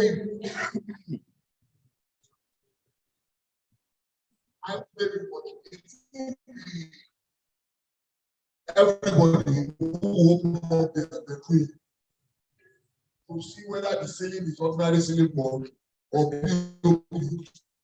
the kind of tax and everything. So we've had situations whereby he has to go back and redo it. Are you getting it? And we've also had situations whereby what he did was just empty land, that they felt that empty land overgrown it, and the value accordingly. But much later, they have to foundation up to a certain level, overgrown with a weed that when he went, he could not really clearly see what the value, the actual value. Then when people complained that there were foundation that did not see, so we had forces to adjust and pay accordingly. So right now we pay at period. The World Bank does not care. The World Bank is that when you are doing projects, you must not do better, worse than the year when you are doing the intervention. So we pay for land for everybody, especially for the people who pay. Because when we pay the value of your properties, I don't care how you do it. So we ask hereby to tell us, don't break it, don't demolish, I will demolish by myself. So they go there, they remove their movie sheets, they remove all their light fittings, they remove all their plumbing, they remove all their ironmongery, they salvage so many things. Now by the time we get there, we only see everything. So it's no way you leave the place for us, we pay you value, and you still go away with so many salvage materials. Thank you so much. Well, maybe you need to probably revisit your STCB of valuation is not done on spot. It's just the one spot is just a guess. So no, I'm only telling you your appointment of government. So and lastly, I'm coming to STCB of value to issue now. What are ways to restore values to real estate investment after flooding? What are ways to restore values to real estate investment after flooding? Such a good repair at the end of the day and proper maintenance of such properties restore the value of the property, and that is it. That will also as well the value of the property after repair. If you continue to do good maintenance activities on such properties. Thank you very much. On this note, I want to appreciate our discussion. Okay, lastly, thank you. To be honest, what Prof spoke about is at a micro level. What I have been speaking about is at macro level. The best thing is prevention is better than cure. Don't build houses, don't manage houses where flood, leave flood places alone. Don't go and build there and make it flood resilient. There is a level of flood where at which you can make your building resilient. There are some flooding, no matter the resilience you build into it, flood will come and drag everything away. So the greatest lesson is just don't do it. Let me tell you something, sir. If I may, there was a poll held in my office last month, and the question we asked people is that since you have been working at the management project as a person, as a professional, what is the greatest lesson that you have learned? 52 of us. 52 of us said, never buy land near. Don't buy land near river. No matter how good, no matter how, don't buy. So that's just the thing. Prevention is better than cure. Don't go and build a house on a floodplain and spend millions making it flood resilient. There are some floods that don't listen to resilience. And final one also, which should be a takeaway, from physical planning perspective. In emergency and disaster risk management, is something we say that disaster does not discriminate. Disaster does not discriminate. Flood will not come to an area and say, if you have building plan approval, stay there at this side. If you don't have, stay at this side so that I will know where to do it. With your building plan approval, with your CFO, with your whatever, document that you have, flood in our page. So the wisdom is to know that disaster does not discriminate. Let's stay clear as he has advised. Thank you. Like my colleagues have like this. Flood, water, simple and elementary physics has magnitude and moves in particular direction. Whatever comes its way, it clears up. So with this one, I will also advise that it is always better to invest on upland area rather than floodplain area. It is safer to do that and much more profitable. Thank you. Please, let's appreciate our discussant. Let's also appreciate our team speaker. Please, as in, thank you so much, sir.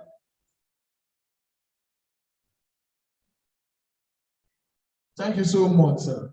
You can please have a seat. Please, let's appreciate them one more time. Thank you, thank you, thank you, thank you. Thank you so much.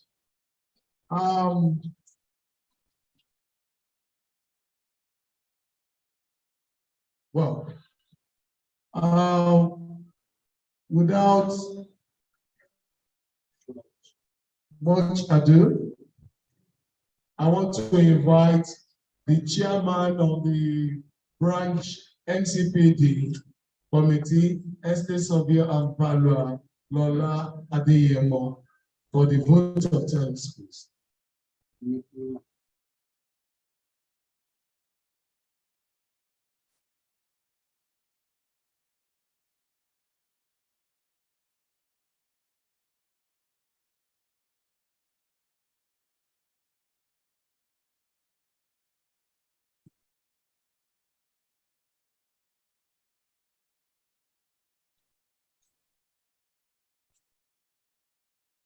All protocol duly observed. Thank God for this MCPD that looks as if it won't take place. But to the glory of God, we thank God that it has come and we're about to round up.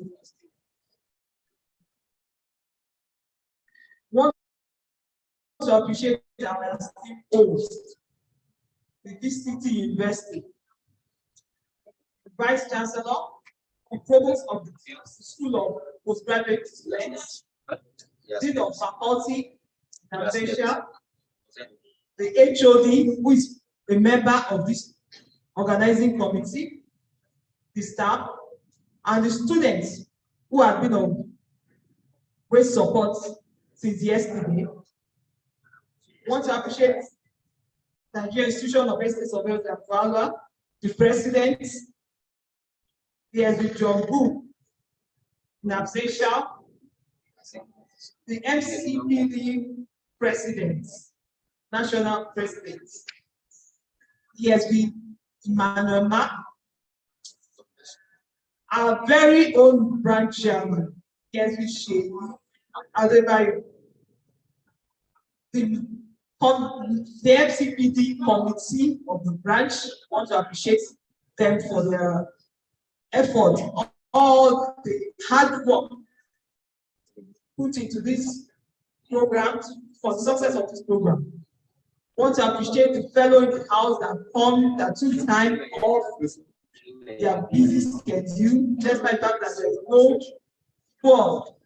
Want to appreciate them. We appreciate the associates, the students from other institutions that were able to come.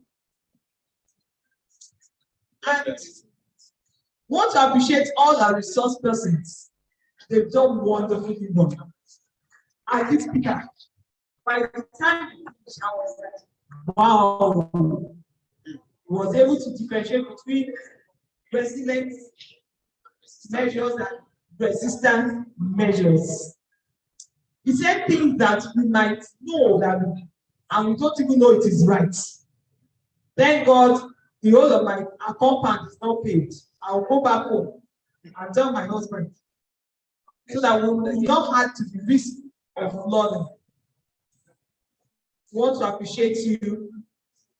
Want to appreciate our very PSV Toyeshe Lawal.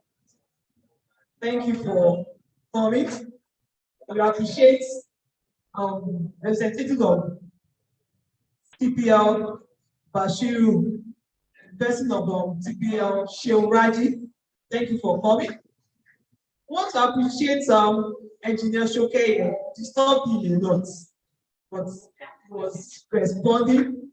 Thank you for coming. We are really, really blessed. Thank you for sharing from your wealth of knowledge. Thank you so much. And I believe everybody, they are not living the same way they have come to this place. And I want to appreciate those that watch online. Those people that watch online, we want to really appreciate you. Thank you so much. And as we go, believe the Lord will be with us all. And I want to appreciate Alaji Obushola. Thank you so much. Really encourage you to join us. And there's someone that is ever there when we are having any program. He will ever make himself available. He's no other person or my father in the profession. And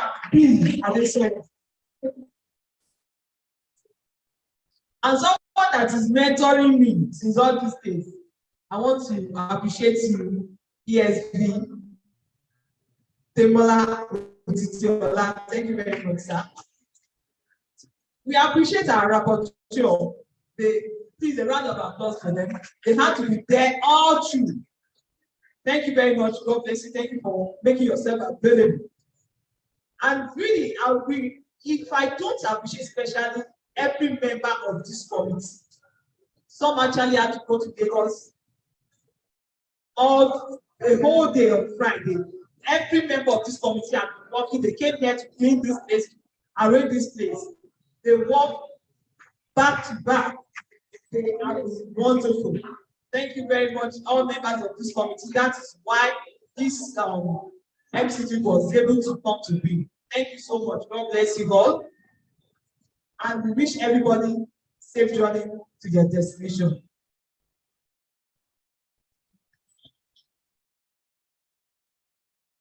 Thank you so much. Please, let's put our hands together for the committee. Thank you. I wouldn't know what to say than to call. I'm looking for one pastor here. Yes, I did something and I must correct myself. I failed to recognize someone here. She happens to be my boss back in the days, though she's still my boss till today. Join me as I recognize and appreciate the presence of Estate Surveyor and Valuer Remy Onoyeko.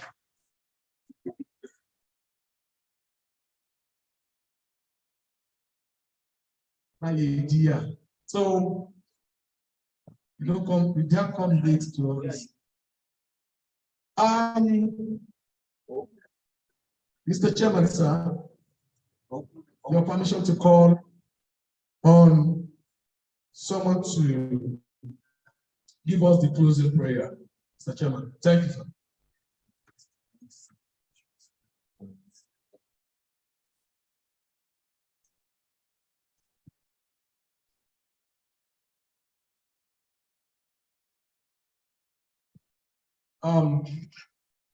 Yes, we started this seminar with prayer from a Muslim, and I will be calling on a Christian to give us the closing.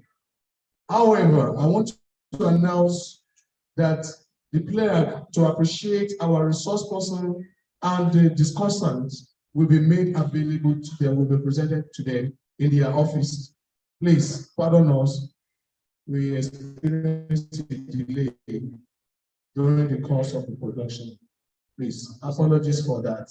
On this note, I want every one of us to please rise, because we couldn't accept, in exception of our discussant and resource person, please. The flag is not here. Please, let's appreciate the locomotives club. No, I said locomotive.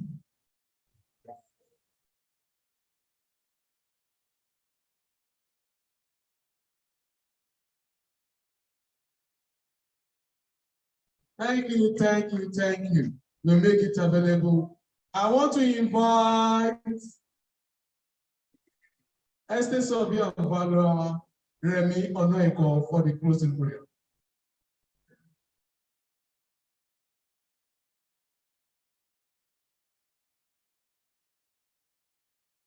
Is that right?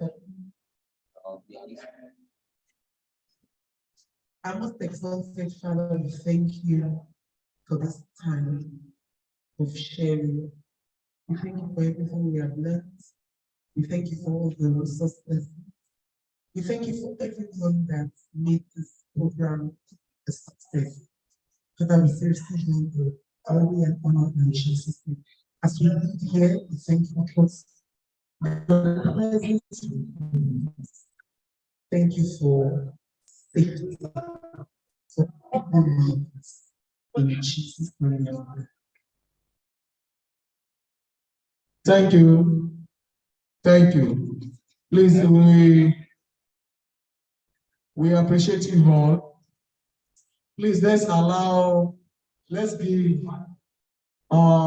our discussant, the team speaker, a good photograph, please. Photograph session, please.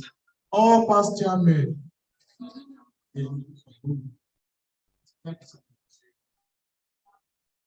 All past chairmen, our fellows, please let's join them. Please join them. Please, let's join them for the photograph session. Please, Daddy. Oga, Estate Surveyor and Valuer, Sabi Adesanya.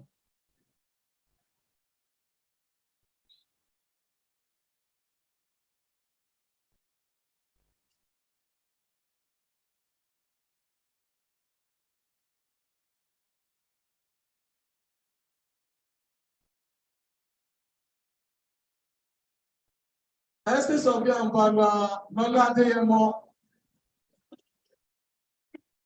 Estate Surveyor and Valuer, Lola Adeyemo. Estate Surveyor and Valuer.